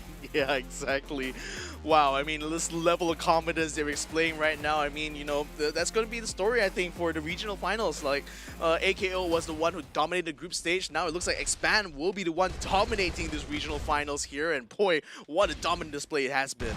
It has indeed, and there's so much going on in the early rounds. Though Expand didn't really have the smoothest run. They did lose a member from the get-go. But ITX, though, the way that they've been able to handle battles was quite impressive. But QR was still 2 steps ahead of them overall. And QR did enter this round with about, 7 takedowns overall and axes. They were very consistent for past few rounds, but this time with them being caught into a very precarious situation where QR was also wrapping it around. So there's just not much of a space for Axis to be able to survive. Yeah, and you know, with Axis getting taken out, that means Quick Reaction should be able to move up the leaderboard quite rapidly here. And No Escape RV getting themselves in the mix as well. You know, they've been a bit quiet in those early rounds. They're perhaps underperforming a little bit, but finally we're seeing them actually show good form here. Maybe they just need a little bit of a wake-up call, pretty much, in this 5th round, and it certainly has worked out well for them. Bloody Heads as well, getting a good fight against Firearm means that they're going to be able to get some extra good points, hopefully getting themselves in the first page of that leaderboard. And in the meantime, you know, AKO, wow, finally we're seeing them actually come into form here. This was an AKO I missed here, yeah, you know, exactly. in this today. Like, where have they been? I think, like, they've arrived perfectly on time to set up for tomorrow. At least they have finally find themselves overall. And it goes down to all the deflates that they do have left intact for their final battle. And that's how Bloody Hits got flushed out. They don't really have much walls left for cover. And Expand with sure confidence, with that sort of push, have been able to create so much spacing to basically have angles to work for days against auto knockout. 22 points for auto knockouts, 27 points for Expand to further add to the lead that they have there. And with Farang and Axis Esports getting taken out much earlier on, that means they're going to be losing out on that on their top 3 spots very much here. Quick Reactions putting themselves on the board as well, 13 points, and Bloody Heads probably the biggest jump there, now getting 17 points. That's certainly going to allow them now to get into that top 5 for sure. NC also starting to get themselves into the fold, but though they still are a little bit lacking in terms of kills, but still biggest shock for me is AB Radicals eliminated early on. So has Geek Fam, so has Tactical Intex. What happened to these squads? We didn't even receive any sort of intel or a glimpse of AB Radicals, and it just happened a little bit too swiftly. So hopefully the final game they'll be able to at least pull a few more points back, or else I don't think like they'll be able to withstand what's about to happen for tomorrow, because Yeah, sure, they've accumulated quite a few pointers from the past couple rounds, but the damage, then the headshots, it's ridiculous. 25, this is the numbers that we've never seen before. I think it's the highest. I've never even seen 25 headshots throughout the group stage either. Expand is just on another level here, ladies and gentlemen. Tell me, in what other game could you basically get 25 headshots in a round? Like, I know like there's pop-off moments. I know that there are days where you could basically get like, what, grade 5 headshots from maybe one of your teammates. You get a headshot. 25! Like, I mean, this is insane. Like, how do you compute this, Victor? How? Again, maybe like other teams are just struggling to survive on the map, and meanwhile, Expand is going around popping heads like popcorn. Yeah, I just love their logo because it's just a chart going upwards, like stonks. Yeah, Going all the way up. Yeah, sure. There's like a slight dip and like all the way up. That's how it's supposed to be, like, right? Like, give one booyah away, we'll still get more in return. So, well, that's a lot of ROI if you ask me. So, I'm just looking at all these sort of great victories, and I guess like we just have to give it to the boys, and let's join them in for another quick interview with Ikuto. 3 booyah, apa kata anda? Kata. Biasa. Maksudnya kata apa ni? Apa pendapat, apa perasaan anda 3 booyah? Oh, pendapat. Bangga lah, bangga dan apa ni? Bangga lah. Bangga je lah. Simple. Okay. Adakah rasanya akan ada 4 booyah hari ni? Ada? Last game. Oh, last game tu confident 4 booyah. Okay, so Cobra, tadi kan dah 4 game korang main. Tak ada orang turun drop spot yang sama. Tapi tadi di game yang kelima ada tim di awal permainan cuba untuk orang kata apa, nak beradu tenaga dengan pasukan Expand. So apa, orang kata ada terkejut tak dengan kedatangan pasukan di kawasan anda di awal perlawanan? Terkejut. Tapi diorang tabrak untuk nak jatuh kita orang, tapi orang tak tahu yang diorang tabrak ni monster. Monster drink ah. Okay. Tadi Cobra tulis pantun. Yang booyah yang nombor 2 tu Cobra tulis apa? Tak nampak? Tak, itu tutorial launcher sebab kita launcher diri sendiri. Betul lah. Yang dia geram tadi tu. Betul, dia geram. Tapi ada chrono tadi yang backup. Hampir. Tapi mungkin kata-kata akhir daripada Cobra kepada semua peminat Expand, 3 booyah, adakah ini sepertinya jaminan yang mana Expand akan pergi ke Jakarta ataupun jaminan yang Expand akan menjadi top 3 sebenarnya? Kata-kata akhir. Okay. So, minat kita orang dan mak ayah kita orang, siapa-siapa yang support terus untuk kami ke Jakarta nanti, Indonesia. Kita boleh dengar dekat belakang tu seronok dia orang berdengar live balik dengan suara kita mengulas. Jadi terima kasih Cobra dan semoga berjaya untuk mendapatkan 4 booyah. Kuadra booyah. Seorang satu lah kan mula-mula tadi tu fast. Itu Roy Cobra. Lepas ni dia Excel kan? Excel lah. Kesian dia tak dapat bercakap. Baik, terima kasih Cobra dan terima kasih pasukan Expand. Semoga berjaya untuk perlawanan seterusnya.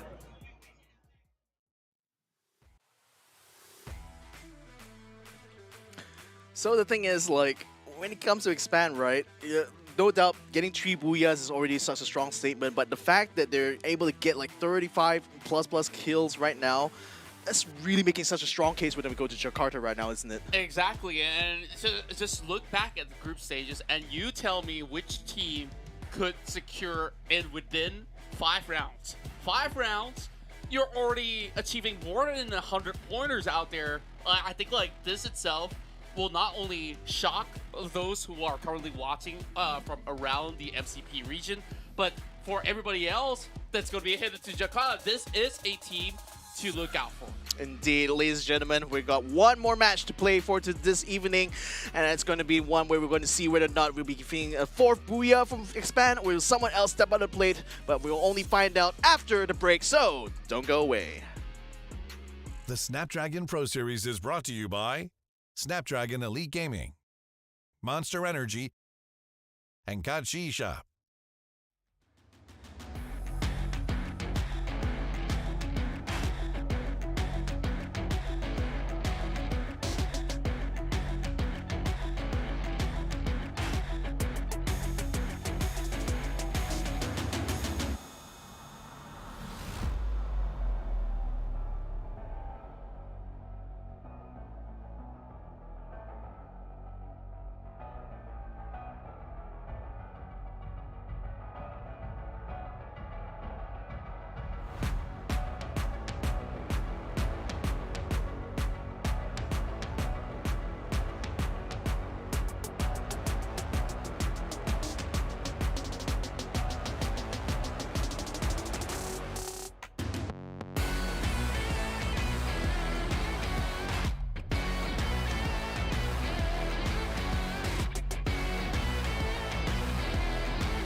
10 and 0.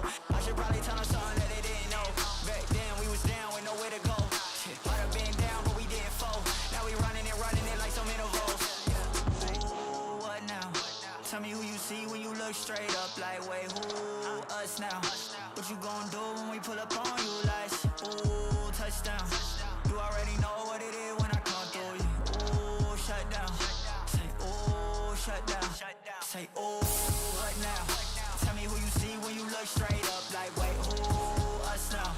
What you gon' do when we pull up on you? Like, ooh, touchdown. You already know what it is when we come through you. Ooh, shut down. Say, ooh, shut down. Say, ooh, give me that crown. I need that now, right now. Ooh, don't make a sound. It's my time. You hear the crowd. We need that rain.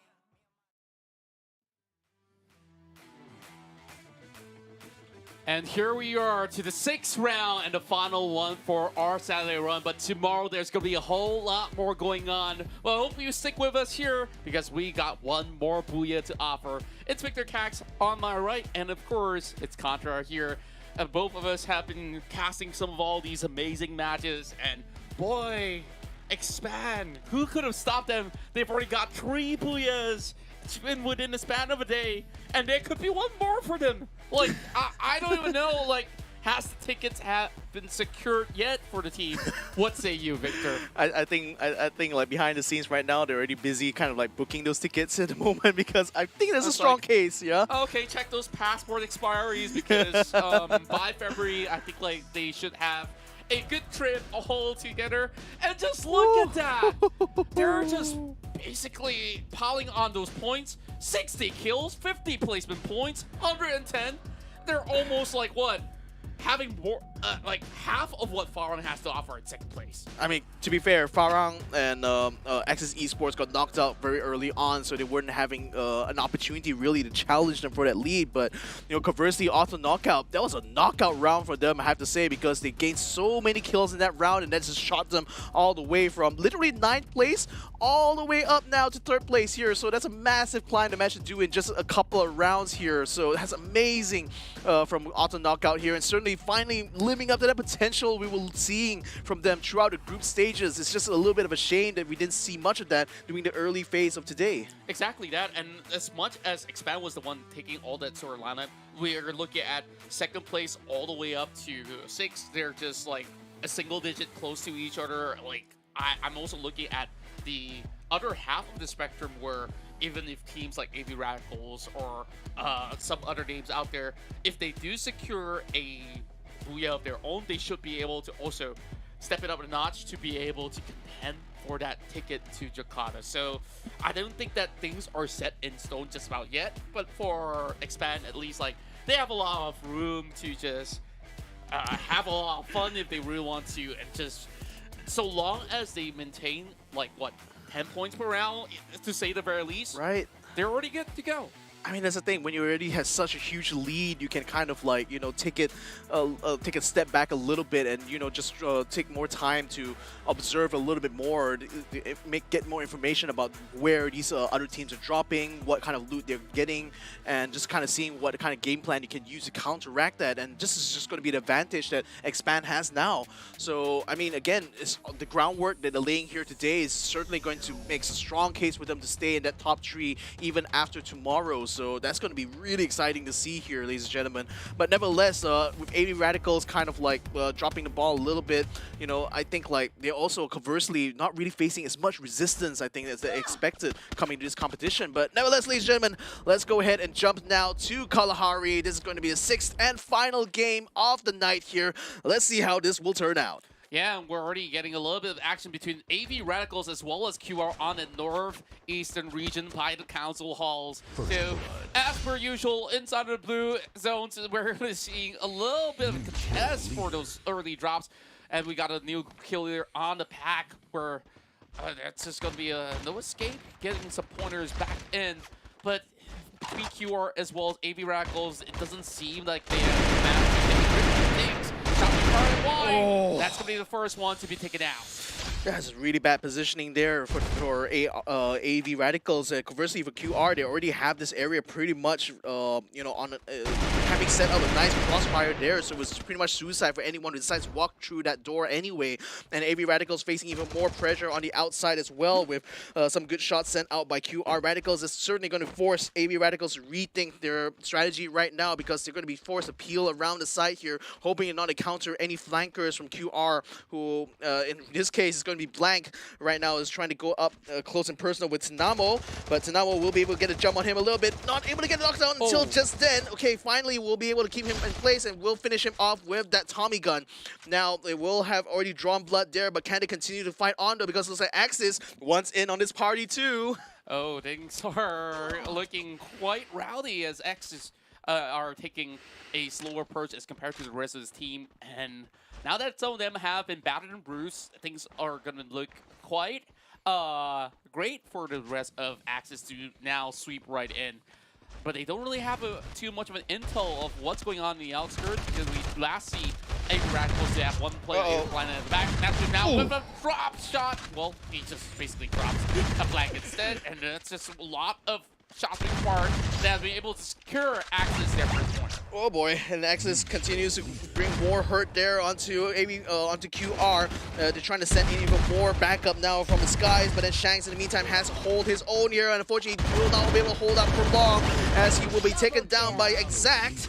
And that is now, actually Tactical Intex picks up the kill lead right about now, so it looks like their fight is working out well for them. But in the meantime, Axis now going to have to face off against AV, and they know that AV is a little bit weak. Unfortunately, not Armel, not that weak though, as Rav gets knocked down. Neptune now moves up in front, Time Turner and Glue Wall brought up here, tries to maneuver around, tries to find the AV Radical member. Oh, it just nails him as he tries to duck away. They managed to at least secure 1 point before bowing out, and Axis Esports regained their tempo of play up in the early game, securing 4 points here in Kalahari. And AV Radicals still has TMO1 coming right back into the scene, but it's really back into the crosshair of Flame. Oh, back to square one. Back to square one indeed here, but AV Radicals was able to buy back one member, and it will be able to buy back another maybe, but Flame 7 is going to get caught out here by Wine1 on the top side. Exact's going to try to hit him back, but the shield pops up just in time here for Wine1. He's going to stick around a little bit, see if he can get another angle, but he's all alone now. Axis still has 4 members up alive, so he has to try to play this very tactically right now. He does have the high ground, but how long can he stand? They're just blocking the buy area as well. They know that there's no way that they can basically get those revives off, so he has to climb out of that high, what I wouldn't call a hill, but a rooftop. Yeah, he's already down to the ground though, so Wine1 a little bit hurting as well. I don't think he has any healing though, so this is actually, yeah, he doesn't have any healing whatsoever, so he's just really trying to hold out, hoping to get at least 1 elimination point. But Raph and Flame 7 are on the case, and they knock him down anyway. Flame 7 with a FAMAS rifle will finish him off, and that's AV Radicals, yep, completely wiped out in the blue zone yet again. It only leaves Twos alone here by the very corners of Shrine, but they should be able to get those revives done. 3 points is just about good enough for the rest of AV Radicals at the very least. And as for the case for RV, they start off with a little bit more of a momentum. They managed to get 2 pickups of their own, but now needing to deal with NC, they don't really have all these quarters to work with, just playing by the outskirts, it seems, for the side of RV. Well, NC, they got a lot of places that they basically hide out for now. Dino heard those footsteps running across him, though. So RV, they're planning to strike, but they are treading cautiously. Very cautiously indeed, trying to wrap around, but NC has 1 on top, 1 on bottom. Yazid's going to try to move in, but that's going to be his downfall, though, as he gets knocked down, the first one out of NC there. So now no escapes. We're going to try to capitalize on this as it collapse in on the rest of NC to pick up another one there in the form of Ace EZ. Dino tries to run in as well, but then unfortunately CS is already in position. We'll be able to take him down alone with Nafis getting taken out by Jim Quest. That's NC bowing out very early on here. Oh, this is just going to add even more troubles there for NC. I just love the way that RV have been able to close in on that sector. You just saw them from the outskirts, and the next thing you know, they all congregated and just knew how to just seek out the rest of NC. So they definitely have to plan out for the next games happening for tomorrow. But Bloody Hits, though, they're joining right in. They got the grapple on their own. Morgana knows they're going to be hiding inside. But I don't think that he's going to be able to find those pickups just about yet. The Scythes in hand and a couple of walls being brought out. He will try to land a few deathlets over the top side, and Sniper is now being brought to play. Spots one out. Diffusal soaking a little damage. Shah just hoping to land some of all these connections out of the Sniper rifle that he has on hand. Jimkes now on the front line against the rest of BH.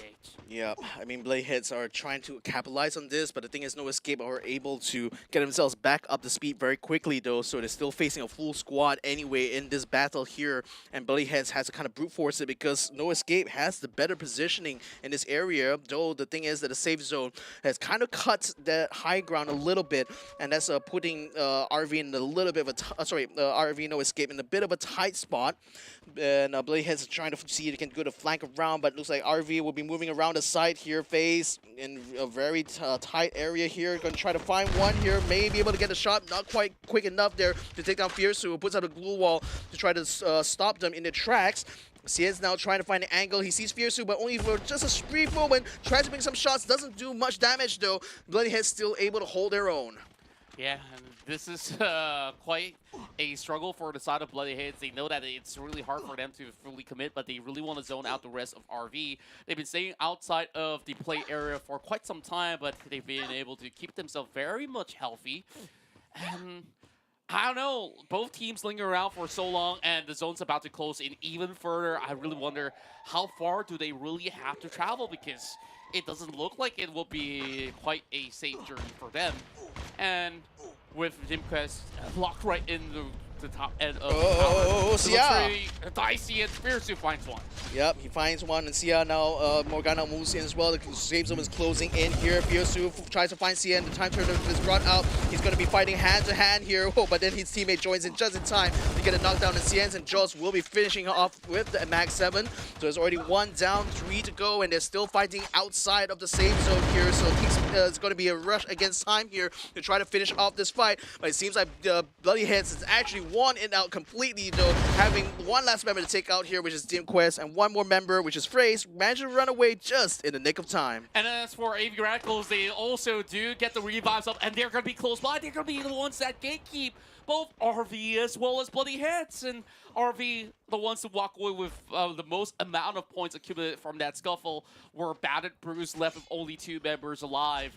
AV, however, only has streamulations, but they could basically find more from here on. So, ample of time, and Two's, he's just going to be able to get some of all these elevated shots if he will be able to climb further up ahead. Bloody Heads, as well as RV, they're just not leaving each other out of sight. Yep, and see, try to use that zip line. Oh, Sia gets caught out there by Ramel. That's going to be a quick kill there. So even though he was able to bring himself back, but it looks like No Escape RV is still back to 1 single member Phrase. Morgana now a little bit low on the outside there. I think might be spotted by by Expands on the other side there. But AV has a good setup here to try to gatekeep Reface and spot him. Oh, 1 shot there with the AWM. Another shot will kill him out. What was Phase doing there? He looks like he was stuck trying to get into the door, and that little moment of loss of concentration has just costed him his life. Yeah, and this is what I was basically talking about. Both of these teams just lingering outside for far too long, trying to get those points from the kills, but there's troubles lying ahead, and now it's just Farhang gatekeeping the rest of AV Radicals, and this is a side of AV Radicals that have been weakened out earlier before. And it doesn't seem like there is many room for them to wiggle with across the refinery. But Axis, they booked themselves a slot over onto the region, along with, somehow, Bloody Heads have already gotten in. Yeah, they've gotten in as well. ITX is going to be moving in as well. And Morgana may be able to get Kingston somewhat. Expands, though, has already taken position by the command post and are trying to take on AKO at a distance. And AV Radicals now facing pressure from Farhang. Again, just like the last Kalahari map, Farhang took control of the refinery early on, and now they're going to be seeking to try to get some kills on teams. And now they just found AV Radicals somehow landing in front of their laps here. But can they capitalize on this, though? Tanamo has a grapple gun, so he's able to peel peel out very, very quickly. Farang doesn't seem to be too interested, actually, to continue that fight as they peel back to the refinery to just pick up any last-minute loots they need before they get to the safe zone, because fortunately for them, the safe zone this time, the next circle, lands quite close to refinery. Exactly that, and I guess like for Farang, they just don't really want to spend too long on the outskirts. They know that there's not going to be any more teams that will be cutting by from the outskirts instead. So just needing to reposition themselves, and they should be good to go. As for tactical intakes, they've managed to secure those 4-pointers early on. Against some of these fights that they had over the sound side. Now they are basically taking this one against Expand from the long range, though a couple of tags have already been connecting. While Expand is currently keeping themselves busy with another team challenging them. Meanwhile, AV Radicals, they do have a couple of tags coming on from the side of Revenge, and also bloody hits. And Yell, oh, he managed to dodge that one.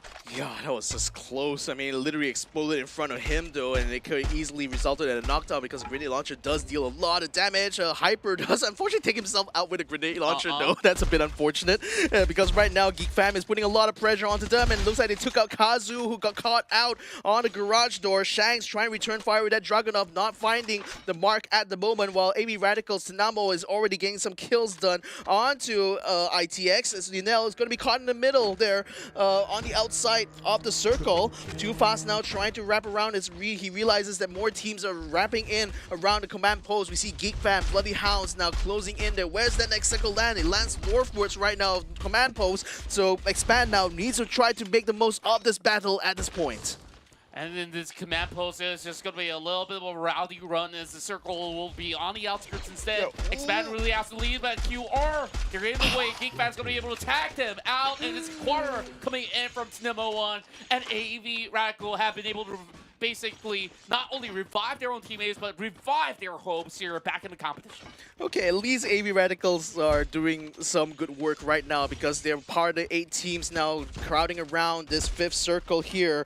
Hazik now trying to find a way through it. Unfortunately, he has to use a bit of glue walls because there's not much cover between here and there, and X-Roy is using this to his advantage right now, sending some shots down, but no! Headshot there, forcing him to his knees.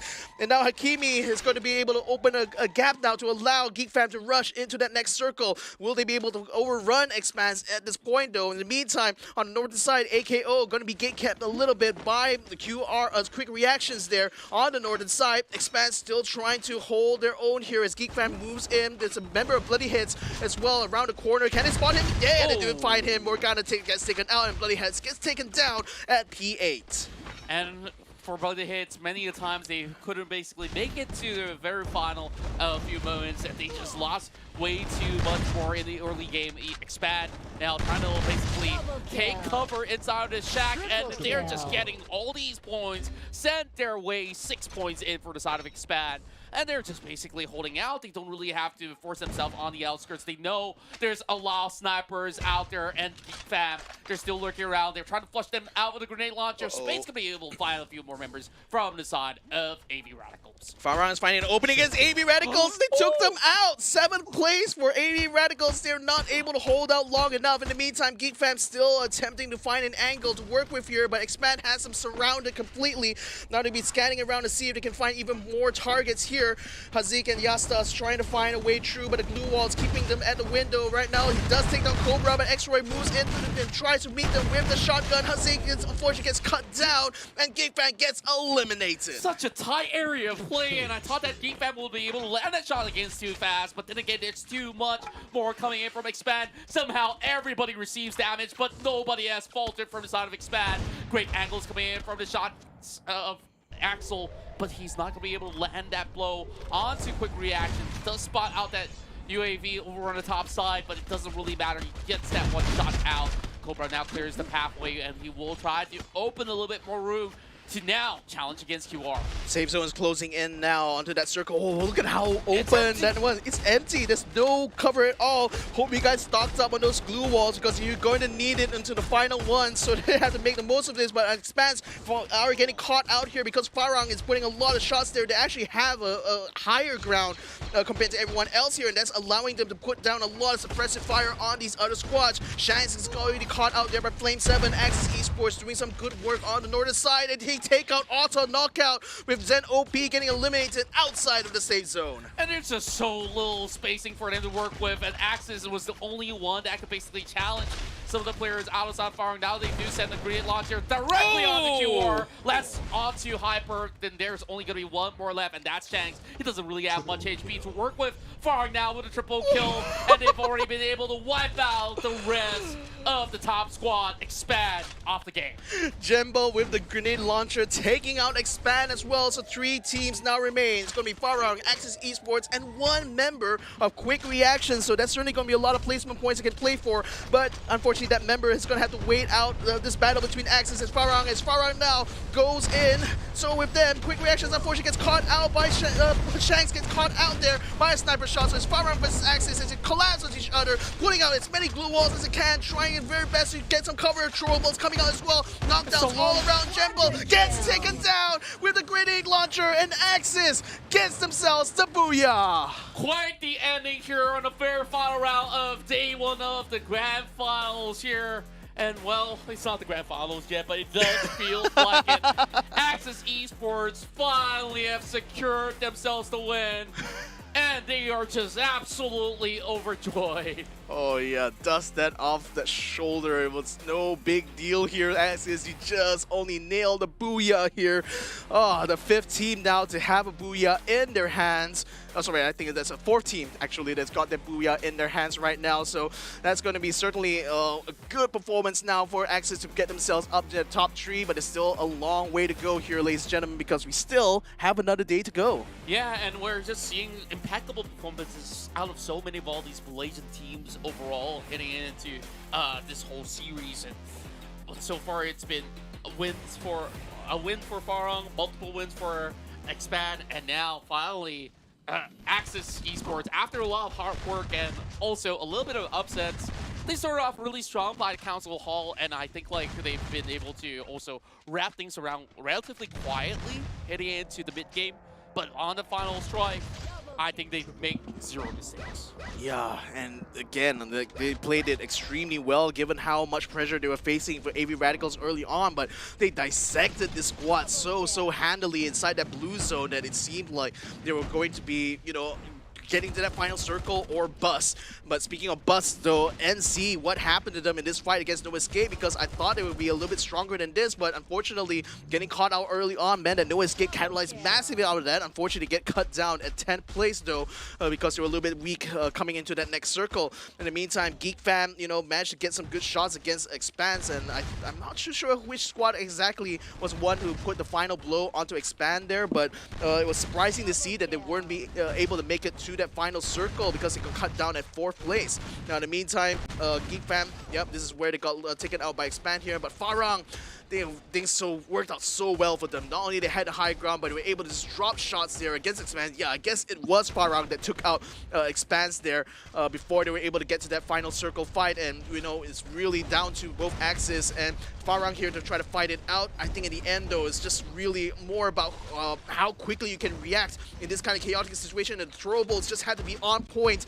And you know, 666 Raph, again with that grenade launcher, he's an absolute god with that tube. Yeah, and we've already seen how many players here wielding that grenade launcher by the very end. Even Farang has a couple of their own, but then again, the reload time takes, you know, some say 200 years for you to get there. But I think like for Axis Esports, they just basically have so much of all these good stocks left available heading to that late game, and they managed to secure themselves 22 points to close out the round. Farang, meanwhile, with 17, Expand still managed to put those big numbers back, 15.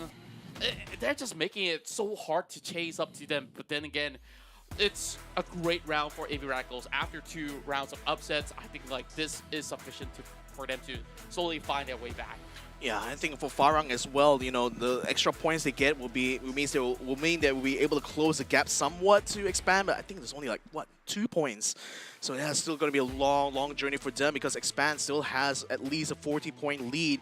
And Axis Esports, only 4 headshots throughout the fight. I was expecting a little bit more, but then again... They were using tubes. Yeah, they were using... Yeah, fair enough. They were using mostly tubes there, so that's why the damage is still over 7,000 points. But nevertheless, though, efficiency, I suppose, for Axis Esports, because that still won them that booyah. Exactly, and I think like so long as you can basically land that killing blow, that's all that matters to get them yourselves ahead. And I felt like one of the most important pushes that they had was actually in that early game where they were fighting around the council. And after taking out some of these players, like AV Radicals, I believe that have given them all these high-level loots that they needed. And anyways, we finally get ourselves an interview with Axis Esports. Secara overallnya untuk hari ini, apa yang Neptune boleh katakan tentang prestasi Axis? Prestasi kita orang hari ni, kita orang cuma kurang kill. Setiap game tu kita orang cuba untuk agresif, tapi tak makin lama makin menaik, cuma tak mendapat. Kita orang nak game kita orang fokus agresif tapi tak dapat. Macam tu. Nampak memang tak menjadilah. Asyik nak cari, asyik nak cari dah tak ada. Asyik nak cari dah tak ada. Dah tak ada macam tu. Placement sahaja. Okey. Macam mana pula komen Neptune terhadap persembahan Expand untuk game yang pertama ni? Persembahan Expand untuk game pertama tu hari memang, pertama. Hari pertama. Expand hari ni memang konsisten dan memang diorang punya memang all out lah. Diorang main all out. Memang apa, siapa ada depan diorang dah matai. Macam tu. Jadi, adakah Axis masih lagi yakin yang Axis boleh jadi top 3? Kerana sekarang ni, semua dapat-dapat. Auto Knockout, Farang, Axis, AV Radicals, Geek Fam, semua dapat-dapat. So, macam mana perancangan untuk hari esok tu? Esok, perancangan untuk esok kita orang pun sama juga. Bergantung kepada Rashid, coach. Untuk top 3 tu insya-Allah kita orang akan cuba yang terbaik dan semua benda tak mustahil bagi kita orang. Jadi soalan saya seterusnya lah. Ini soalan yang simple. Apa komen anda sekarang ni dekat Blue Zone dah ada 2 pasukan, AV Radicals dan juga Quick Reaction, yang mana Axis datang tepati dapat 6 mata penyingkiran. Jadi agaknya kenapa ada berlaku perebutan Blue Zone? Sebelum ni tak ada. Sebelum ni sebab kita orang pun macam AV ni tak boleh jadi ada orang perang. So kita orang pun nak kena join lah. Bagi ada Malaysia juga masuk. Macam tu. Okey, kata-kata akhir Neptune kepada semua peminat Axis dan juga peminat Neptune sendiri. Untuk semua yang mana tengah menyokong Asia Esports tu, kita orang akan cuba buat yang terbaik. Dan terima kasih sebab support kita orang. Doakan kita orang untuk layak top 3. InsyaAllah. InsyaAllah. Jadi semoga tidur dengan aman malam ni dan semoga berjaya untuk esok hari. Thank you Iguto Ajat. Alright. I love it. What a fun lad to have around. You know, like, just to translate a little bit of what's going on. So, Ikuto was asking, oh, what's with everybody fighting in the blue zone out of a sudden? And it's like, oh, AV Radicals, I mean, like, they ain't doing all too hot, isn't it? Like, we need somebody else to challenge whoever else is in that blue zone. So, we're going to be the ones to step up. And yes, they did.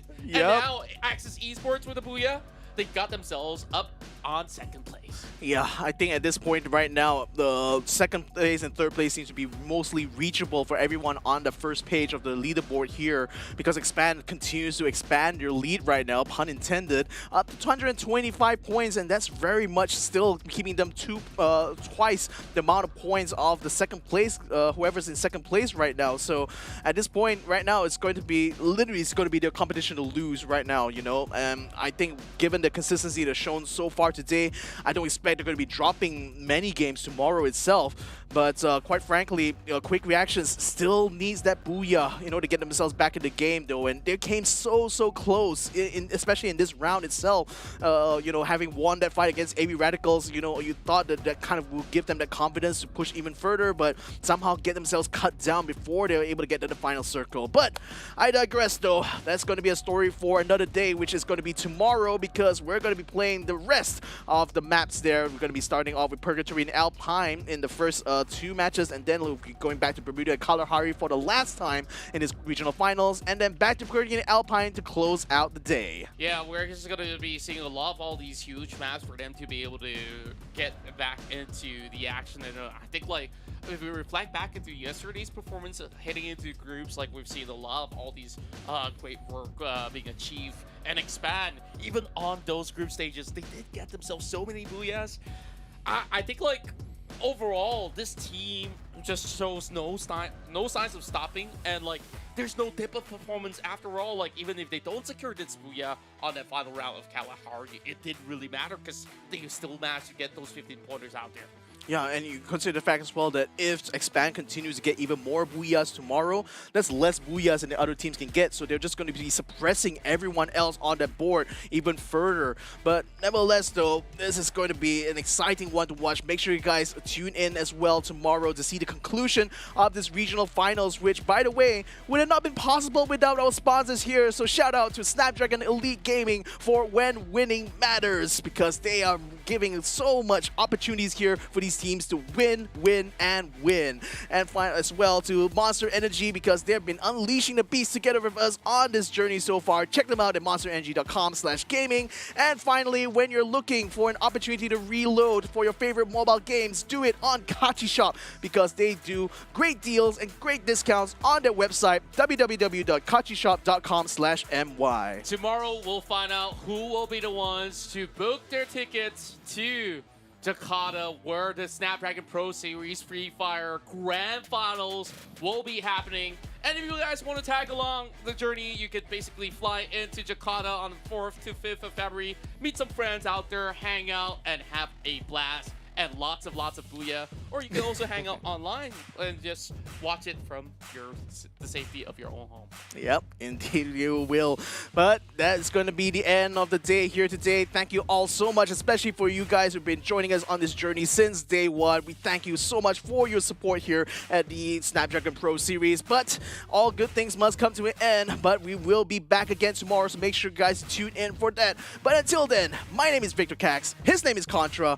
We're going to be bringing you more action for Free Fire tomorrow, so make sure you guys stick around, and we'll see you guys in the next one. So until then, good night and good luck.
The Snapdragon Pro Series is brought to you by Snapdragon Elite Gaming, Monster Energy, and Kachi Shop.